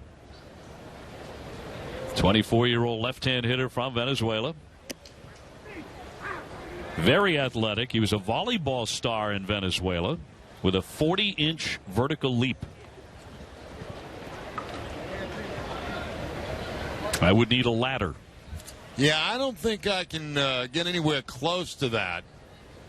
Maybe in my younger days, not quite 40 inches, but maybe, somewhere around that neighborhood. But, you had a pretty good vertical, didn't you? Yeah, I did, but no longer. It's about 2 inches right now. About 2 inches. Line shot to the corner. That's going to drop down for a hit. Brock Holt to scoop that up. Big turn by Herrera. He'll be content with another single. Brock Holt got to it very quickly, as he so often does. So reliable. You can play him in left. You can play him in right. And about 5 other positions. Now there he shows his infield quickness as he, gets a hold of that ball heading toward the line and quickly spins to get that ball back in. You see him spin around right there, and that's an infielder's move to get that ball back in quickly. And once the runner sees that, he's got to freeze. So a good job by Holt, really, which could have been a double, holding it into a single. Brings up Franco. Just missed a home run high off the left field wall in the first inning to drive in a run. He's also hit into a double play. Very nicely turned double play started by Travis Shaw. You see Herrera going around first base, and he thinks he's got a double, but all of a sudden you look up and you see Brock Holtz getting that ball back in. You got to put the brakes on. Now, one of the many impressive things about Brock Holt, for me, is defense anywhere you put him. He never is going to embarrass a manager. He's not going to embarrass himself. High fly, dead center field. Jackie Bradley back to the warning track, but room and right in front of the 379 mark, hauls it in. There's a lot to see. At least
might have the ball game here on this Easter Sunday at JetBlue Park. Red Sox with a 4-1 lead over the Philadelphia Phillies. Already 9 hits for Boston, including a 2-run line drive homer by Jackie Bradley Jr.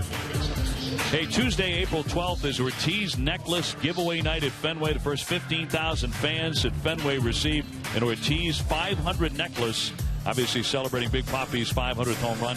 That's courtesy of FW Webb. Go to redsox.com/promos for more information. David Ortiz is going to be done for the day. He was going to hit right after Xander Bogaerts, but Blake Swihart has a bat in the on-deck area. He will bat for Big Papi. That one hammered high and deep to left. Bogaerts jumped all over it. Watch this one sail. She is gone and way out of here. It looked like he was sitting on that pitch for 4 days. And the Red Sox with their second home run in as many innings, now leading at 5-1, and Bogaerts just destroyed it. Well, this is what I predict, for Bogaerts more of this season is home runs. 7 total last season. He gets a fastball on the first pitch and no inside-out swing that time. Yes, the hands came inside the baseball, but the barrel of the bat was out in front of home plate, and he's able to drive that ball a long way out of JetBlue Park. That had Jets. I really think Bogaerts is capable of 15 plus home runs, because we talked about this earlier in camp, Dave. I think that he's going to get situations, those 2-0 situations, 3-1 situations, where it becomes hitters counts. He's going to look in a certain zone, middle in, and be able to pull that ball for a home run. He's got the power. He's a big, strong kid.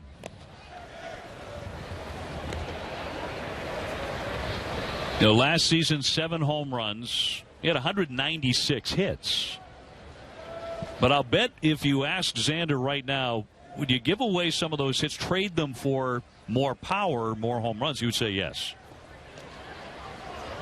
Now, there has been a bit of an experiment as Swihart strikes out to hit him in that 4th spot a little more frequently. That's what I was talking about. You could just see Bogaerts showing how he got to that baseball. His hands came in, and when he made contact, it was out in front of him. A lot of times the hands come in, and he hits the ball back in the zone, and that's why it goes to the opposite field. He can do both. He can get that barrel of the bat out. He can also go to the opposite field with it. That's what makes him a good hitter. That's what makes him a 300 hitter. 320 last year, second best in the American League. And 3rd best in the majors. Here's Hanley Ramirez, 0 for 2 with 2 groundouts today. Red Sox ahead 5-1, swinging the bats very well today with 10 hits and 2 homers. And 3 doubles.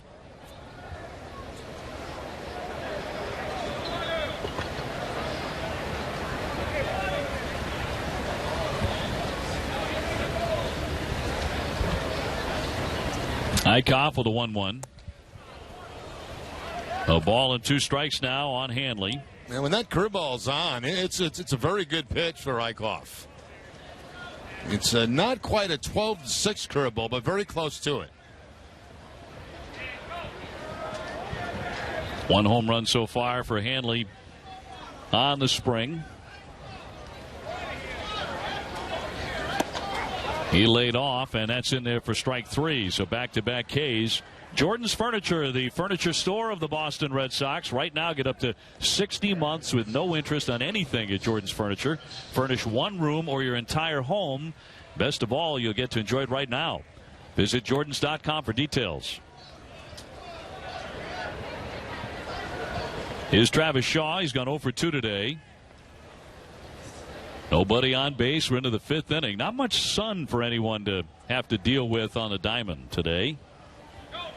Cloud cover has been moving in over the last couple innings. And that's kind of a good thing because the temperatures have really been warm down here in Florida, and the humidity has certainly picked up over the last week.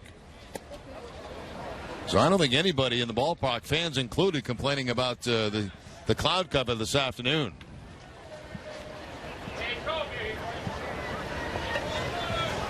Travis started the day hitting .391. He lines that one into left field. A dive ahead by Hunter, and he held on to make a nice play. And that retires the side, but the Red Sox get another run and lead it 5-1. How fast is it? Plenty fast.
Heading down to New Jersey to take on the Devils on Tuesday night.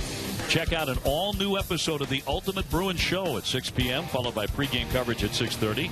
Then Jack and Brick will take it away for the drop of the puck at 7. Boston Bruins hockey lives on Nesson.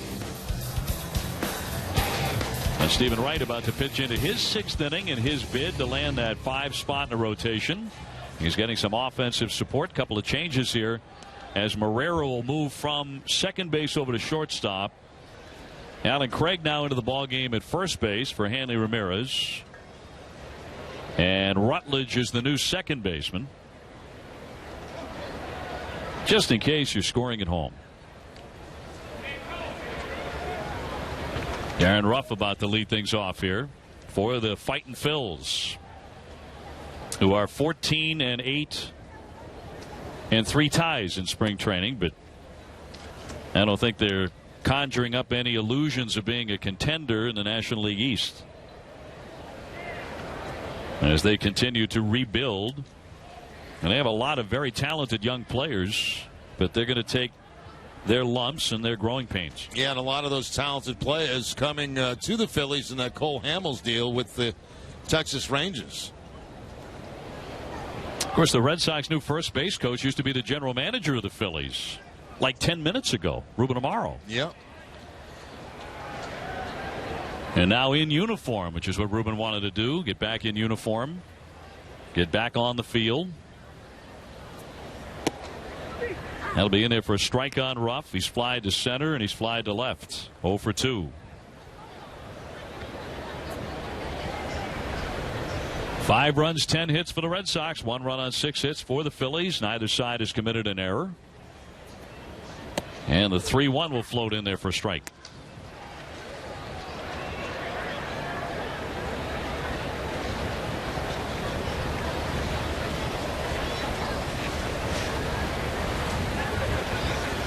Wright trying to finish him off. Floated towards center field, dropping quickly and in for a base hit. So Ruff didn't hit it hard, but he's aboard. This Red Sox spring training game on Nesson is brought to you in part by Ace Ticket. Ace Ticket is Boston's trusted source for Red Sox, Bruins, and Celtics tickets. Visit Ace Ticket by calling 1-800-MY-SEATS to treat someone special to a game right now.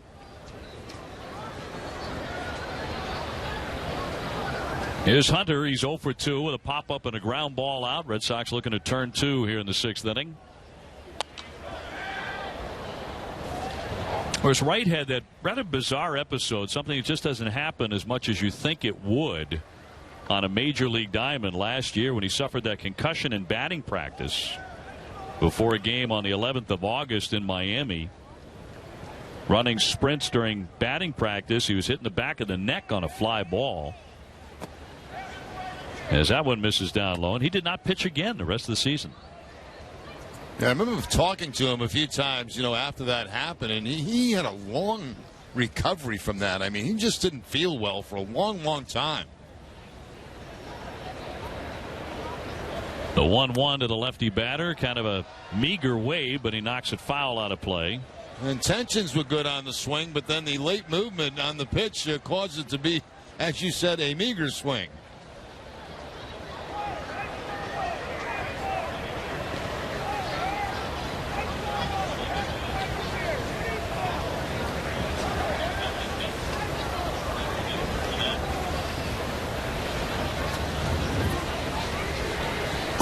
One, two in there for strike three. Got him looking. That one really froze him. So one man is out. Yeah, right. Going back to the knuckleball again, and that one dipping down about just above the knees to get the strikeout.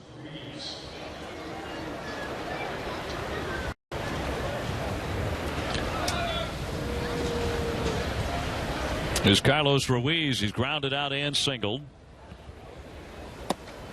He'll check, and it's across for a called strike.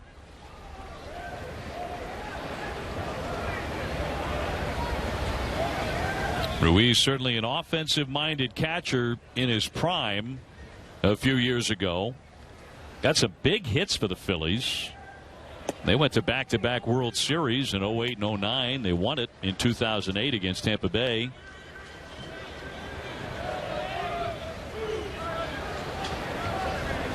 They had outstanding pitching and a terrific everyday lineup with Howard and Utley and Rollins and all those guys, and Carlos Ruiz. Fouled in the air out of play.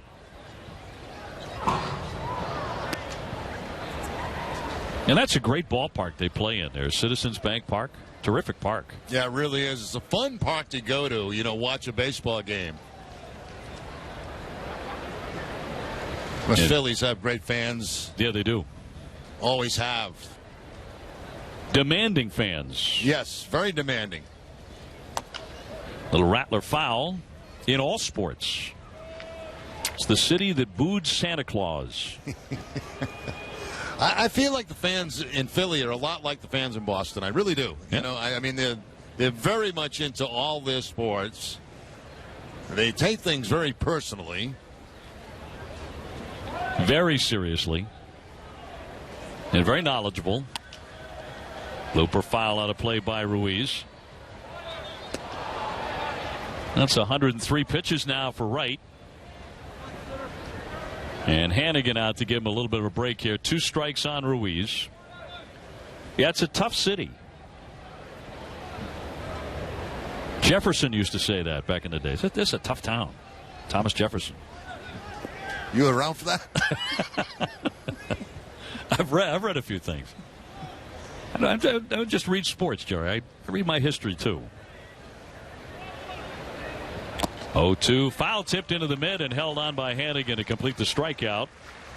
And John Farrell is out of the dugout and ready to make a move right here. And he's taking a catcher's mitt with him. They're going to get rid of that catcher's mitt that Hannigan's been using for the catch the knuckleball. They'll give Hannigan the smaller glove and bring in a relief pitcher. Hannigan's delighted with that handoff. But Stephen Wright making a bid for a spot in the rotation, and he leaves with a 5-1 lead and a nice hand from the faithful here at JetBlue Park. What?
Well, the Red Sox have a 5-1 lead. Very nice afternoon for Stephen Wright. 3 strikeouts on the afternoon, 104 pitches total, 67 of those for strikes in the 5 2/3, only giving up the 1 earned run. We'll take a look at the 3 strikeouts. Knuckleball right there. And once again, the knuckleball for a strikeout. And a knuckleball again for the strikeout. Very nice afternoon for Stephen Wright. And what, in my opinion, was a very big performance for him. Yeah, needed that. Only a couple of walks. He's continued to throw strikes pretty consistently, except for that second inning today when he walked 2 men. But 31-year-old has to be happy with that. 6 hits, 1 run. And gives up the baseball for Luis Isla. The left-hander who was acquired from the San Francisco Giants in exchange for Alejandro Diaz in August of last year. And the Sox had him at Salem for a couple of appearances. As a runner at first base, and 2 down here in the 6th. Red Sox ahead 5-1. And the fastball away on Lowe is walked and struck out.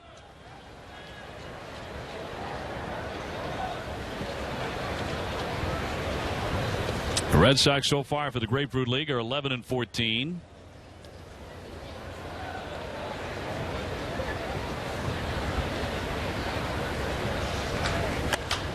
And flick foul out of play. Opening day a week from Monday in Cleveland, April the 4th against the Indians. It will be the Red Sox 116th opener.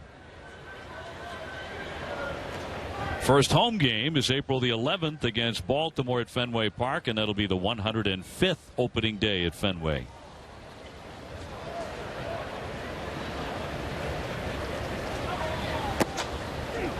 That's across the belt for a strike.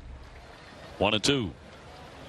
Here's your April schedule. Red Sox starting on the road, but a long homestand, so you have a chance to see a lot of the Sox pretty early, beginning on the 11th. Baltimore, Toronto, and Tampa Bay coming to town. Nothing easy about that schedule, though. A lot of games with the division-winning Toronto Blue Jays, division rivals, period. Check swing, runner goes. He's handing his throw, no one covering. And Marrero had to snag it behind the bag on a bounce. That's a play that I think should be used more often. That's a delay steal right there. And you generally do it with 2 outs because look how deep the infielders are. You're not fooling Hannigan. You're fooling the infielders because they look into the pitch. All of a sudden, you know, that runner doesn't look like he's going. It's kind of a 3-step jump at first base, then you take off. And what you're doing is you catch the middle infielders with their head down. So you're not fooling the catcher, you're fooling the infielders. Actually looked like a pretty good throw. It was right on the money. 2-2 to Lowe. Swung on and missed. Down he goes. That one blew him away. So nothing comes of the stolen base. 5-1 Red Sox.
Bottom of the 6th, Red Sox leading the Phillies 5-1, and Jordan's Furniture is the furniture store of the Boston Red Sox. Right now, get up to 60 months, no interest on anything at Jordan's Furniture. Furnish one room or your entire room, and best of all, you get to enjoy it right now. Visit Jordans.com for details. Now, just to go back to that delay steal, it's a play you don't see very often, but a play I believe you should see more, and it usually works for guys that don't run well. Now, watch. 1, 2, 3, and take off. Now, what you're doing as a middle infielder, you're looking into that hitter. You've already looked at first base to see if he's going to go or not. He doesn't show you he's going to go because he's taking 3 steps out there, and then by the time you look back up, the runner's right on top of you. So you're really fooling the middle infielders in that play, and that's a play I think that should be used more, especially for guys that don't run well. You know, guys that steal bases, that run well, you're always looking at them, expecting them to steal, but not slower runners. Well, Ruff is 6'3", about 250 pounds, so you can guess how much he runs. He had 1 stolen base last year, and he has 1 in his major league career. Brock Holt rattles that one through the hole for a base hit. His second hit today. Yeah, both hits today for Brock, too. Pulling the ball, a double back in the second inning, and then pulling the ball now. Again, I thought Ruff at first base was going to die for that, but he did not. Lets it go by, and Brock Holt has his second hit of the ball game, 2 for 3. And that will do it for Eichhoff, one of the starters who's already in their rotation for Philadelphia. And we'll take the break as well. Red Sox on top 5-1 here in the 6th.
Bottom of the 6th, been a good day for the Sox bats. They have 11 hits. There's no better way to spend a spring vacation than with your family at Fenway Park. Great tickets still available April 18th through the 21st.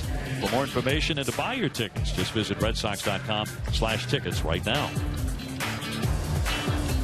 Right-hander Hector Neris, who performed well in their bullpen last year, is now on the bump for the Phillies. And diving back in, the runner at first base.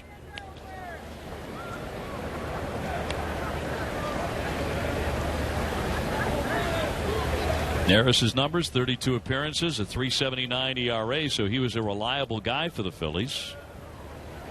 Even though they lost 99 times. And in for a strike on Hannigan. Looks like Jensen Witt is running at first base for Brock Holt, who had 2 hits today, a single, a double, went 2 for 3. Hannigan's looking for his second hit. He singled in the 4th inning with 2 down, right in front of the Jackie Bradley Jr. home run. Jackie with 2 home runs in the last 2 days. One thing about JBJ, when he gets hot, he can be as streaky as anyone and absolutely tear it up. We talked about the extra base hit in 11 straight games last year. Now there's 3 home runs for the spring. And talking about Jackie, I mean, that was a line drive home run back in the 4th inning. Got out of this ballpark in a hurry. Now, the thing that impresses me is the one he hit yesterday was to the opposite field. Today he pulls one, so he's using the whole ballpark with power.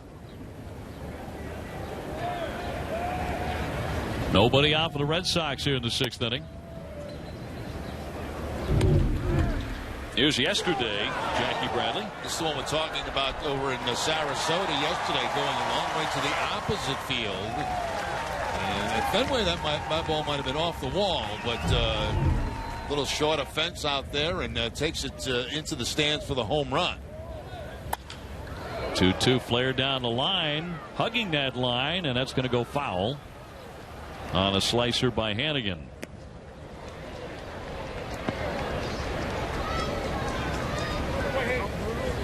You just want Jackie to hit enough that you get to see him play defense every day. Absolutely right. And every pitcher on this staff would second that.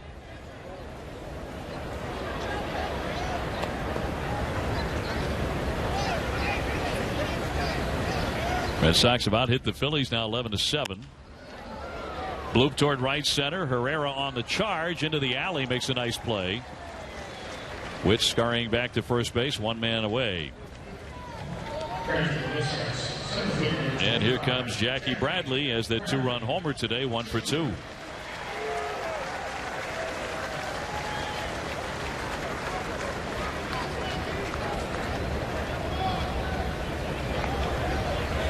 We are expecting to get another look at Craig Kimbrell today, the Red Sox new closer, who has been so impressive.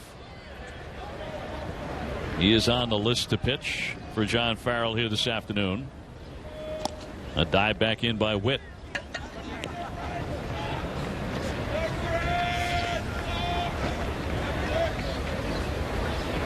Sox got 2 runs in the 1st inning, 2 in the 4th, another in the 5th inning. They've homered twice, Xander Bogaerts and Jackie. Xander's a towering home run over the top of the left field monster. And as we showed you, Jackie's a line shot to right field.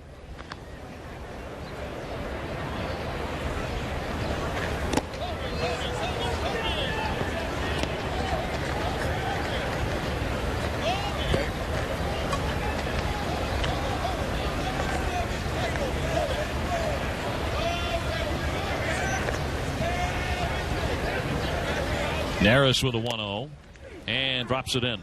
Dave, you're talking about the home run by Bogaerts, and he had a little conversation with the bat boy prior to hitting the home run. Maybe getting a little advice, right? So he goes up, goes deep, comes back in the dugout after that, and the bat boy and he talking again. So the bat boy may be his new hitting coach. Fly to the left. Hunter will circle this one and make the catch just shy of the warning track. 2 down. No, really, what do you think that conversation was all about? I have no idea, but the bat boy probably went over and told him, because I said this to you, you hit a home run. So Bogaerts tapped him on the shoulder, but could have been about anything. Maybe he picked a bat for him to go up with that time. Like out of the natural? Yeah. Where the bat boy gives Roy Hobbs the bat. We saw it today right here at JetBlue Park. Pick me out a winner, Bobby?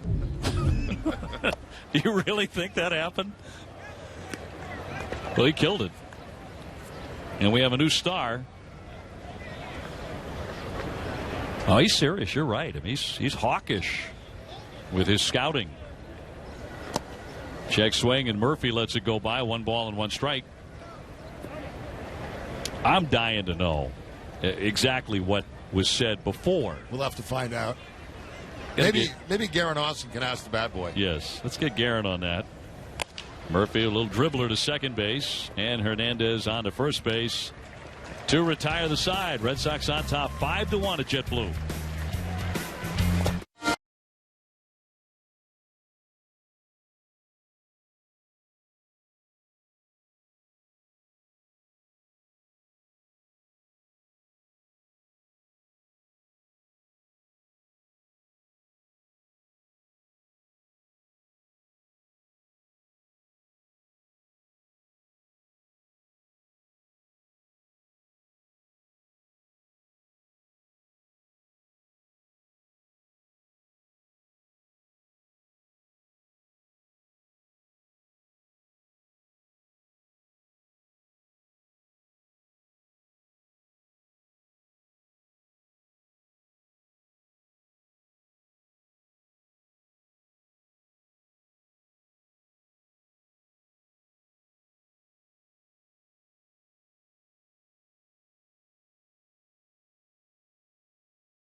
Furniture is the furniture store of the Boston Red Sox. Right now, get up to 60 months, no interest on anything at Jordan's Furniture. You can furnish a room or your entire home, and you get to enjoy it right now. Visit Jordans.com for details. We're getting to the bottom of the story on Xander Bogaerts and his chat with the Bat Boy. We're not that far off. And that massive home run that he hit. And the young fella should take some of the credit. Line shot into center field and a base hit. Rusney Castillo will scoop that up. He's one of several changes for the Red Sox here. Lead at 5-1 in the 7th inning over the Phillies.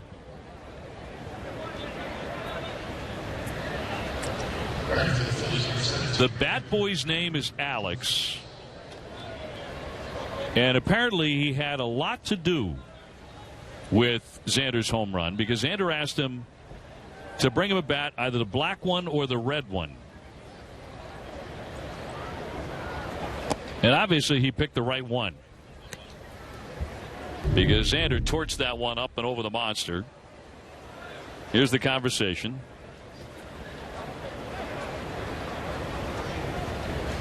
Eventually he got the weight off it. This is quite a conversation. Yeah.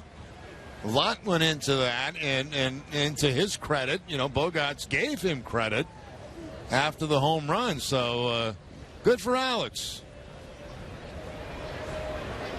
I was thinking it was probably like, I've set up your post-game sandwich, and I know you didn't want cheese, so I made sure they removed it, and you wanted a little mustard, and I took care of that.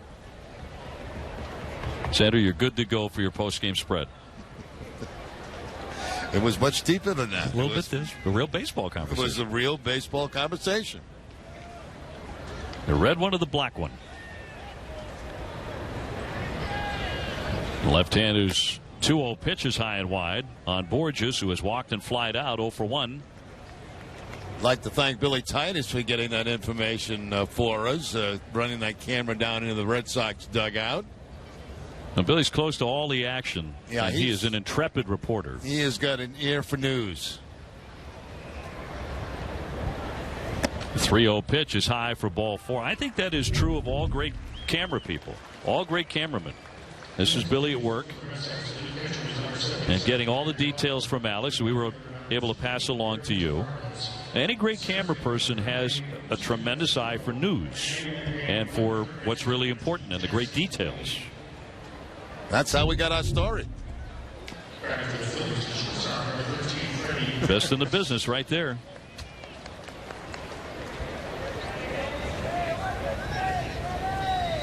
Well, Freddie Galvis to hit with runners at first and second, as the Phillies are threatening to get back on the board. They have not scored since the first. Stephen Wright went 5 2/3 in his bid to land that 5 spot in the rotation, and he looked like he helped himself today. Galvis has gone 0 for 3. Off-speed delivery by Isla to get started.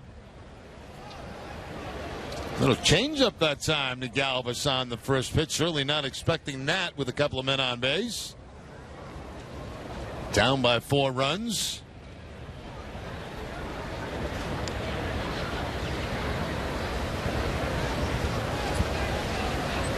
The 0-1 popped him up. Marrero backpedaling, still moving back, and makes the play. So a big out there, and the Red Sox trying to get out of this with a double play and no damage done. We mentioned Tavares now in the game in right field. Rusney Castillo taking over in center field.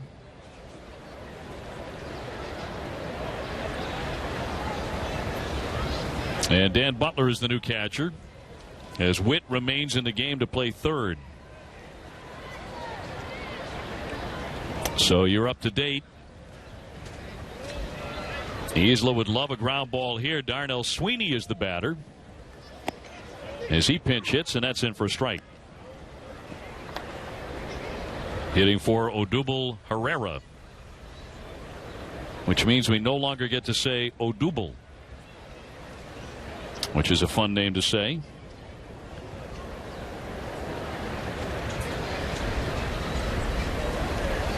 The 0-1 down and in.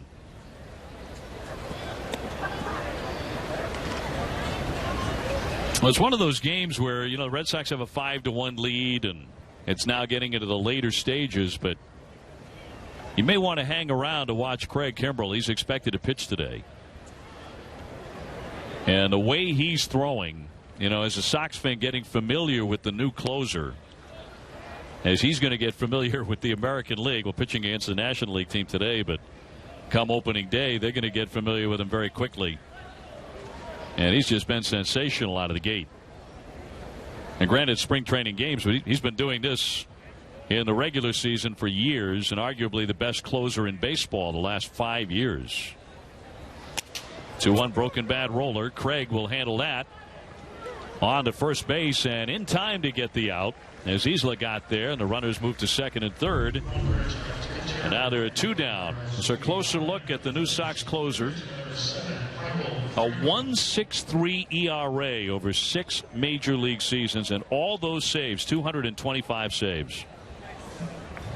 Won the Rookie of the Year with Atlanta back in 2011. Well, John Farrell is out to the mound, and he'll make a pitching change right here. 2 down in the inning, and the Red Sox leading the Phillies in the 7th, 5-1.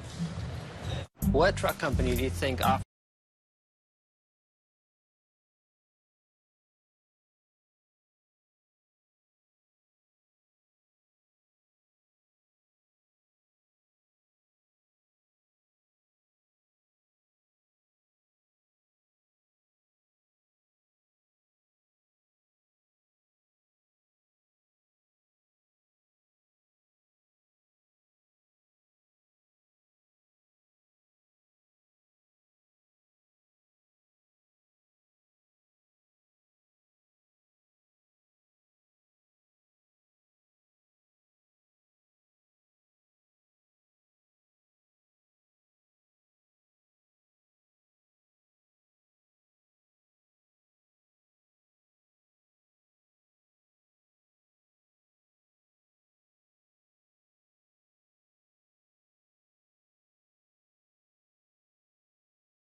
Blue Park in Fort Myers, Red Sox leading Philadelphia 5-1. There are 2 outs in the inning. If you're looking to provide a once-in-a-lifetime experience for you and your guests, visit redsox.com/premium sales or email premiumsales@redsox.com and learn more about Red Sox suites and premium packages. And we have been promising all spring visits by Jerry Remy if you do purchase one of those suites. You never know where I might show up. Rob Wirt, 2014 in the minor leagues. He pitched an independent ball last year. And a slender youngster. Listed at about 170 pounds. He'll pitch to Franco, who has hammered one off the wall today for an RBI double. He's gone 1 for 3. And an emerging star for the Philadelphia Phillies. He's hit 8 home runs this spring. Usually when a guy's hit 8 home runs by this point in spring training, your first thought is, well, he's hitting in Arizona, where the ball flies. Not so much in Florida. That's in for a strike. Yeah, completely different weather out in Arizona. Much lighter air, and the ball does travel quite a bit better out there in the Cactus League. The 1-1. Little looper on the infield. Knocked down by Rutledge and throws to first and in time to get him. So they do not score that run. He bobbled it a bit, but he made the play, and the Red Sox still lead it 5-1. How fast is it? Plenty fast. It's not how fast.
Last of the seventh, 5-1 Red Sox, and Jordan's Furniture is the furniture store of the Boston Red Sox. Right now, get up to 60 months no interest on anything at Jordan's Furniture. Furnish one room or your entire house. Best of all, you get to enjoy it right now. Visit Jordans.com for details. Red Sox with a 4-run lead here against the Phillies. And Boston's second to last spring training home game tomorrow. Right here, JetBlue, the Red Sox will celebrate the career of David Ortiz. It'll be last time Big Papi will make an appearance here at JetBlue, as he will retire at the end of the season. Red Sox will have a season-long celebration for David Ortiz and his legendary career. First pitch inside for a ball here on Marrero. Dev Marrero batting for the first time. And what was Dustin Pedroia's spot? Pedroia was perfect today, 3 for 3 with an RBI double. He had 2 singles. So his spring average well over 300. Mookie Betts over 300. Xander Bogaerts with a single and a home run today. Jackie Bradley with another home run, a 2-run shot. A liner knocked down by the diving first baseman Ruff. Will he have a play? He will not. And that'll be a base hit. Throw getting by the pitcher Neris, but no advance beyond the bag. And Marrero has a hit. So that's been the magic spot in the lineup today, the 2-hole. Yeah, 4 hits in the 2-hole this afternoon. 4 for 4. Pedroia, of course, getting 3 of those. Dustin had a red-hot day at the plate today. And that ball hit very well by Marrero. A nice effort by Ruff at first base, but he's not able to catch it on the line. And once it dropped, it was going to be a base hit for Marrero. There's no way the pitcher was going to beat him to first base. So Rutledge will climb in for the first time. Former star at the University of Alabama, where he hit .361 as a freshman. He did not hit a home run, but in his first 21 games in the major leagues back in 2012, he hit 6 home runs. So Rutledge with a little bit of pop in the bat, runner at first base. Red Sox now at 12 hits. Phillies have 8. We're in the 7th inning. 2-0. Now tomorrow, Rick Porcello will be on the mound for the Red Sox against the Orioles right here at 105.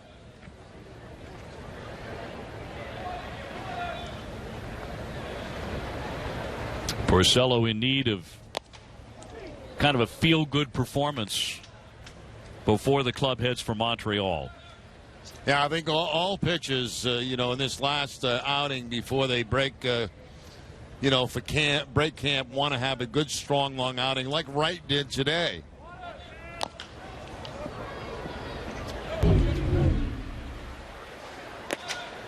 Rick Porcello last year, 5-11, a 5.81 ERA. After the DL stint, that ERA came way down, and he had some really strong performances. 8 starts after the Sabre list, a 3.14 ERA, and very impressive. He and Joe Kelly turned it on toward the end of the season, big time. And Kelly went 8-0 down the stretch, and Porcello had one of the best, probably the best start of any Red Sox starter all season long. He had the 13 strikeout gem against the Yankees, where he was just superb. So Carl Willis will tell you he's obviously capable of having a very strong year. That's the hope. Porcello's going to be a key man, so is Clay Buchholz.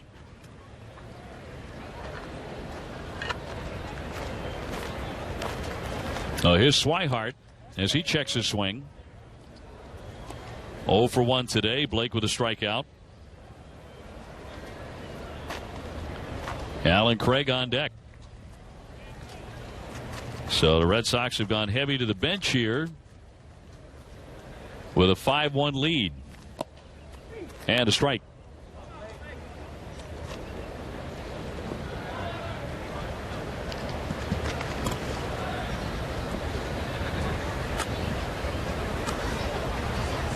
Minnesota leading the Yankees 5-1. They're in the 8th inning in spring training.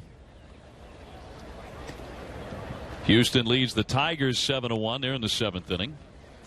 Astros are going to be good again. Their young shortstop Correa is one of the most exciting young players in the game. They have outstanding pitching. Red Sox will see him in April. A big cut and a miss by Blake. 1-2.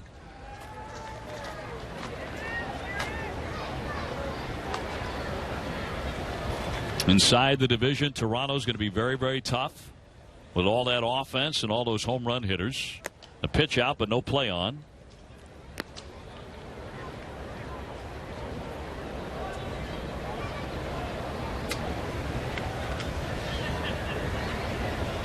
What do you think it'll take to win the division, the American League East? You know, people are saying 88 wins. Some people are saying 93 wins. I think it's time to tell.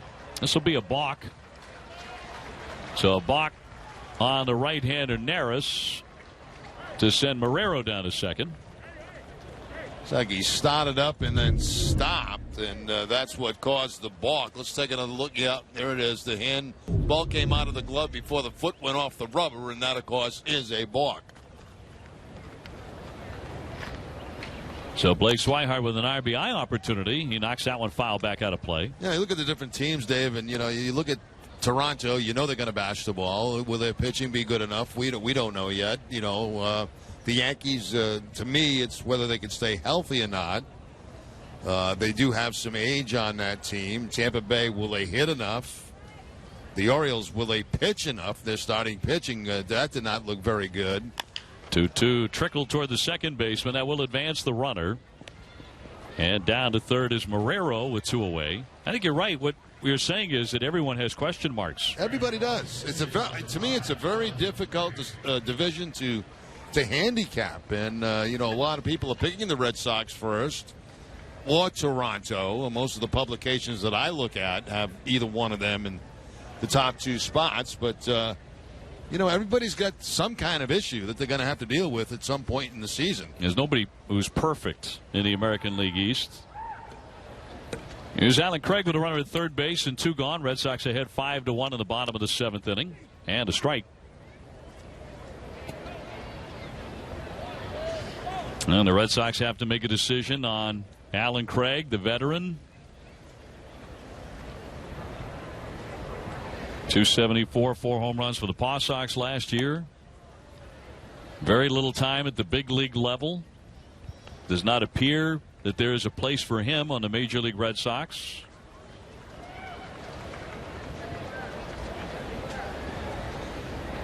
But in his career, at times he has been not only a good run producer, but a premier run producer in the National League with the St. Louis Cardinals. Not that long ago. Neris with a 1-1. Now a ball and 2 strikes. That one disappeared. Yeah, it looked like a split-fingered fastball that time by Neris, and just completely dipping out of the strike zone.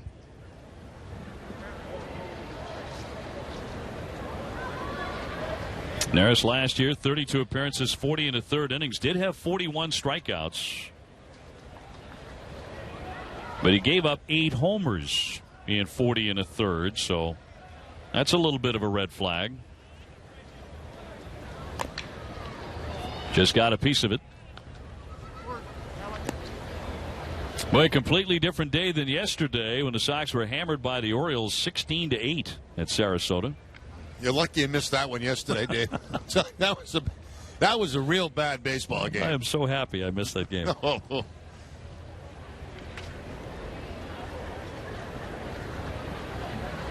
Much more fun to be here with you today, Rem Dog. The 1-2.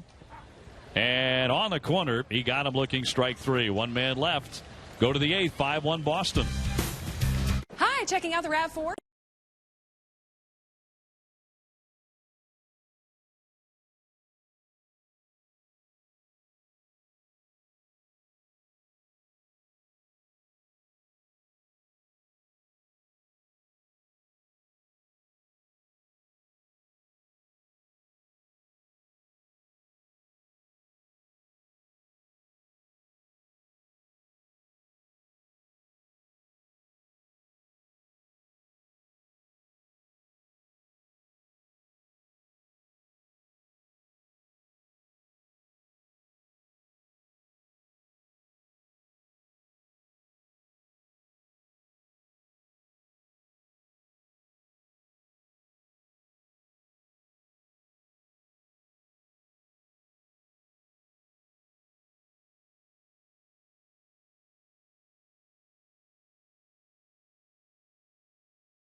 Philadelphia here in the top of the 8th inning.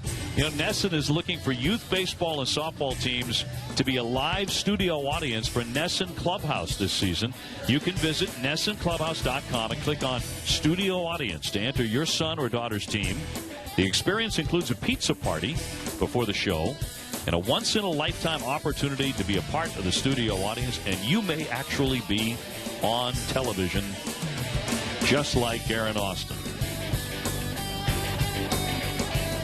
Has Garen left us, by the way? Has she checked out for the day? I think what she does is she goes to the clubhouse to speak with the players who have come out of the ball game. I think, if I'm not mistaken, the starting pitcher has a press conference. Okay. And I think that's what she's covering right now. I'm looking forward to that then. Because she is wearing the greenest outfit I've ever seen today. Green on green. Green on green? Yeah.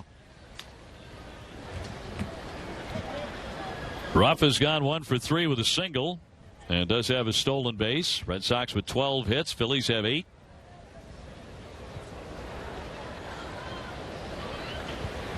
And Wert's pitch is trickled foul off to the right for a strike. Opening day 1 week from tomorrow.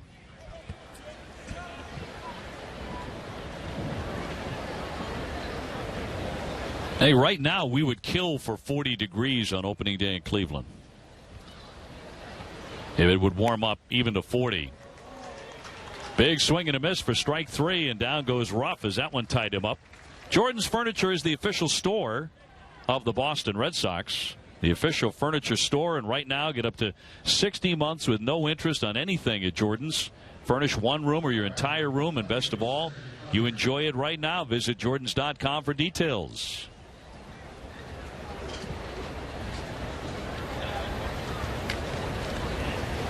That'll set up Hunter, who has gone 0 for 3. The Red Sox have kept him at bay. That's in there for a strike.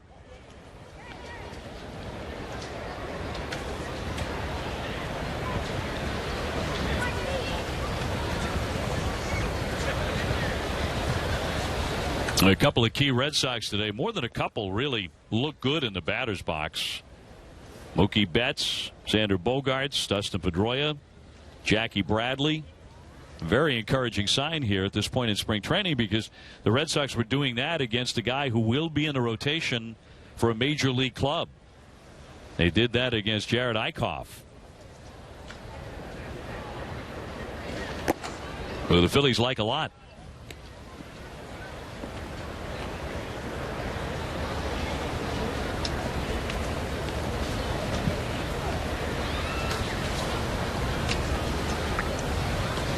One down, base is empty, and a 2-1 to Hunter.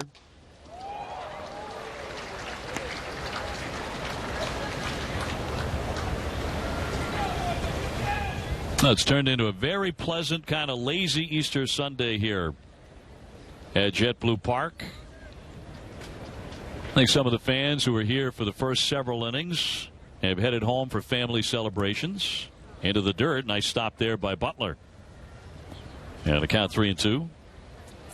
Driving to the ballpark this morning, roads were very quiet here in southwest Florida. 75, which is usually very busy in the morning. Of course, this being Sunday and Easter Sunday, very, very quiet. And a very peaceful ride up today. I'm glad to hear that. Little swinging bunt up the first base line, but foul. It does me good to know that you have a peaceful ride every once in a while. You don't have to fight traffic, none of the stress. Right. It just a nice, it's kind of like spring training altogether, right? Just kind of relaxing and enjoying the fact that you're coming to a ball game and you don't have to deal with the traffic coming up here. Yep. Just nice and easy. You can think, you can relax, kind of mellow into your day. Sure. Love it. Love it. This is my mellow sign right here. It's like you go like that. Just yeah. Everything's calm, cool, collected. There it is. Very little activity on the highway. Yeah, very little activity. High chop backing up Craig. The underhand toss to the pitcher. That'll be 2 up and 2 down as Hunter is retired for the 4th time today.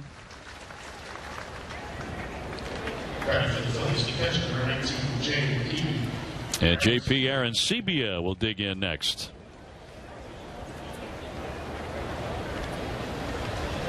It's always one of my favorite holidays for a lot of different reasons. But when I was a kid, one of my Aunt Stephanie, used to always bring me a giant chocolate Easter bunny every Easter.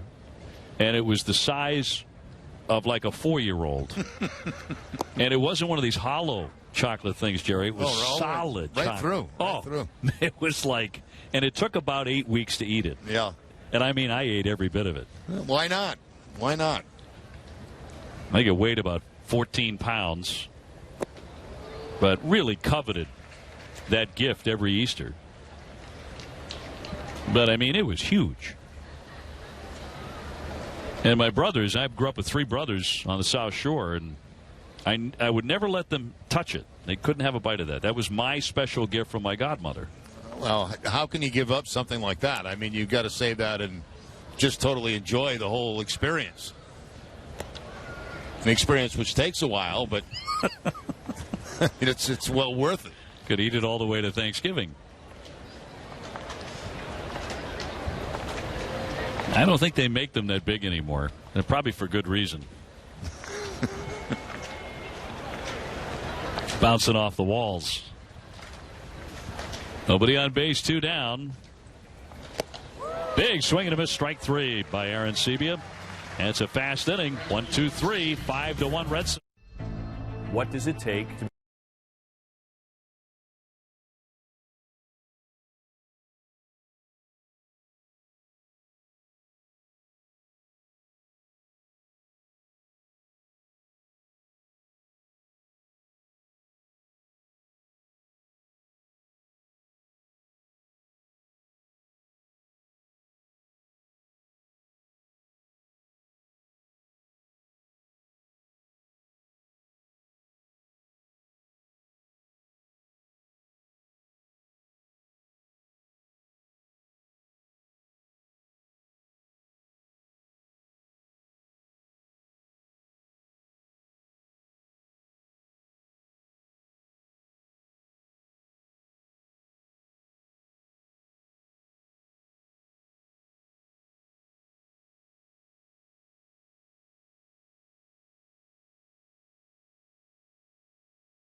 Well, tomorrow at 9, NESN will debut Red Sox All Access. NESN cameras follow David Price, Mookie Betts, Jackie Bradley, Blake Swihart, and Joe Kelly each day for spring training. You get to see all 5 behind-the-scenes episodes during Monday's 30-minute show. Red Sox All Access tomorrow night at 9 right here on NESN. Looking forward to that. Some great inside information. That is unusual access. Well, here comes Andrew Bailey, the right-hander, who pitched for the Red Sox in 2012 and in 13, was injured all of 2014. He was with the Yankees briefly last year and Tampa Bay as well, trying to make his way back. He is now 31 years old and will face Rusney Castillo to begin the bottom half of the 8th inning. The Red Sox with a 5-1 lead over the Fightin' Phils. So this is one of those decisions going to be very interesting, as Sam Kennedy, the Red Sox president, joined us in the 3rd inning today and talked about in the next 24 to 48 hours, the Red Sox are going to start making hardcore decisions on the roster and in all likelihood some announcements too. And where will Rusney Castillo be? That's a good question, Dave. You know, and you look at today's game, for an example, coming in as a backup outfielder later on in the ball game and playing center field instead of left field in this game makes you wonder.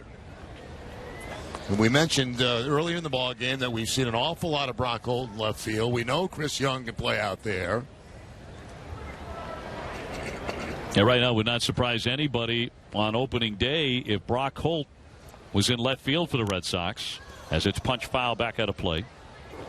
Yeah, so the big question is, which way are the Red Sox going to go with this alignment in the outfield, and who's going to be part of that alignment?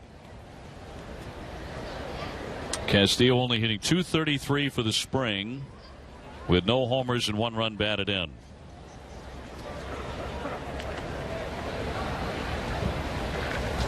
Jansen Whitty is on deck. And the 1-2.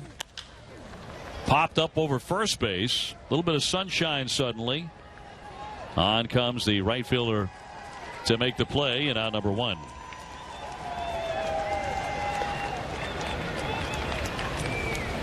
Borges battling that sun a little bit. We haven't seen him much the last 5 or 6 innings. But it's Florida, so every once in a while it's going to pop through those clouds, Jerry, and could wreak some havoc. It could also bring some thunderstorms with it, too, later on. I was thinking that way myself. Whitty to get in here with the bases empty. Hitting in what was Brock Holt's spot. Brock doubled and singled. While he was in the game, he went 2 for 3. Red Sox do have 12 hits. Home runs by Xander Bogaerts and Jackie Bradley. And Bailey's 1-0. That dips down and in.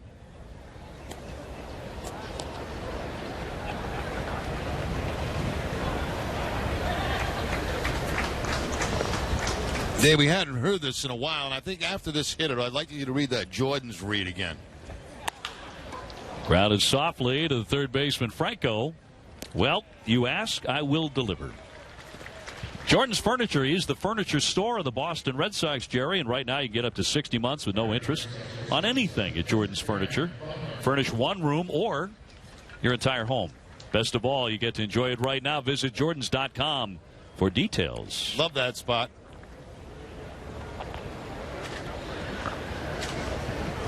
So nobody on base and 2 away for Butler, hitting for the first time.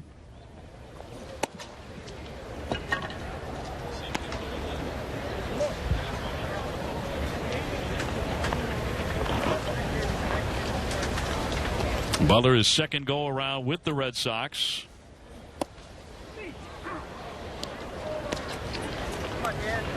And a veteran catcher.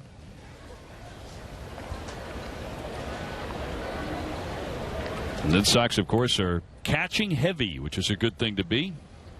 Not many teams can say that. Hit into center. Herrera had started back, now in. And it's a 1-2-3 eighth inning. We go to the 9th. Red Sox leading 5-1. What truck company do you think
It's not measured by the breaths we take.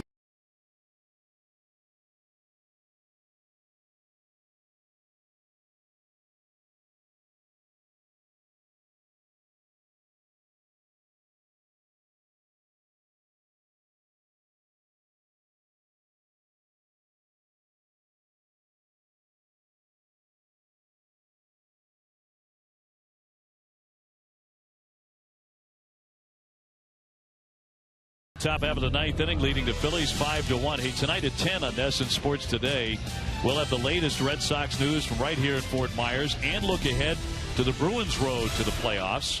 NESN Sports Today, presented by People's United Bank. See what know-how can do. Jerry Remy, the Rem Dog, Dave O'Brien with you. It's been a good day so far for the Sox. And they'll bring on Robbie Scott as you look at his numbers from the minor leagues. Last year, and the left-hander who's listed as a switch hitter, because you've got to list which side even the pitchers hit on, even though it rarely matters. Pitched very well for Portland last year at Double-A 1-1 with a 2.06 ERA. And the first one inside for ball one. And this has been a good afternoon for the Red Sox in many phases of the game. Pitching, obviously, hitting. A couple of guys with big days. Dustin Pedroia, certainly Mookie Betts, Jackie Bradley Jr. Well played defensively. Outside on Nina. And a count 2-0. Yeah, if you're John Farrell, you got to be very happy all around with the effort today. It's been a sharp effort by the Red Sox. And early in the game, doing some of the little things to get on top. As you and I have talked about throughout the spring, you'd like to see the Red Sox do more of what they did early, and they have been in recent games, which is a promising sign. You know, Mookie Betts with that double, Dustin Pedroia with the double, and then Xander Bogaerts with nobody out, hitting a little ground ball to the right side to advance the runner, and then David Ortiz right behind him with a ground ball into the shift into right field to bring in that second run, and the Red Sox have not trailed since. Yeah, that's the kind of baseball, that's the kind of habits to get into. You know, you want to take that, you want to carry that into the regular season, doing those little things offensively to help produce some runs. Line shot to right down into the corner, and that'll drop up against the fence. Nina's heading into second base, and he'll have himself a double coming off the bench.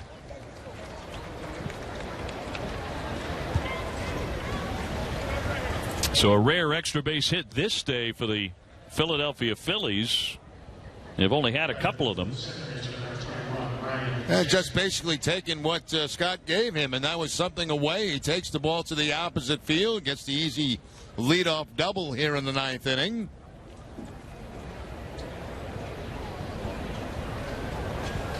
And Ryan Jackson now in the minor leagues, 295 in 104 games last year. Not a lot of power for the right-hand hitter. Robbie Scott was an all-star in the Eastern League last year, the left-hander. And he drills in strike one. Fastball right now clocked about 89 miles an hour from Scott.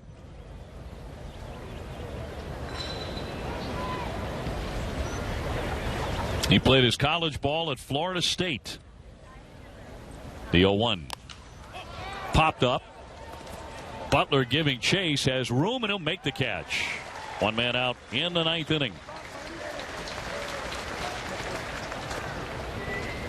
Good job there with the changeup by Scott. Really had the hitter off balance on that, had it on his front foot, and the result, a little pop-up. You can see that swing, an off-balance swing right there on the off-speed pitch. And Butler holding on to the mask and then firing it away so he doesn't trip over it. Makes the catch. So Scott gets his first man, and that'll bring up Borges, who has walked twice and fly to center today. Speedy outfielder, runner at second with one down. And a strike. Freddie Galvis, their leadoff man, who's played the whole day, is on deck for the Phillies. I think you are absolutely right about thunder showers coming our way, Rem Dog. Looks like the sky's getting in that way, doesn't it? Line to right. Tavares will make the catch. The runner will go back to second base, and they're two away. So one more to get, and the Red Sox will have a grapefruit lead victory. Well, that's something you don't need because you are traveling back to Boston tonight, right? I'm heading back to New England and going to be calling the UConn Elite Eight game tomorrow night. The UConn women, who are on the verge of going back to the Final Four NCAA tournament. And then I will see you for opening day. Can't wait. A week from tomorrow, the real thing. Red Sox and the Cleveland Indians. Well, here's Galvis. He's gone 0 for 4. He has grounded out once and popped up 3 times. The everyday shortstop for the Phillies. Red Sox ahead 5-1 here in the 9th. And Scott with a 1-0. Across for a called strike. Tomorrow going to be a special day here at JetBlue because it'll be the last time that David Ortiz will play on this diamond. Red Sox last home game is spring training. Little trickler foul back toward the netting, and the Red Sox are 1 strike away from the win. And of course, the 2016 season, that'll be a season-long celebration of what David Ortiz has done for the Boston Red Sox over his extraordinary career. Runner at second base, 2 out, 1 ball, 2 strikes on Galvis.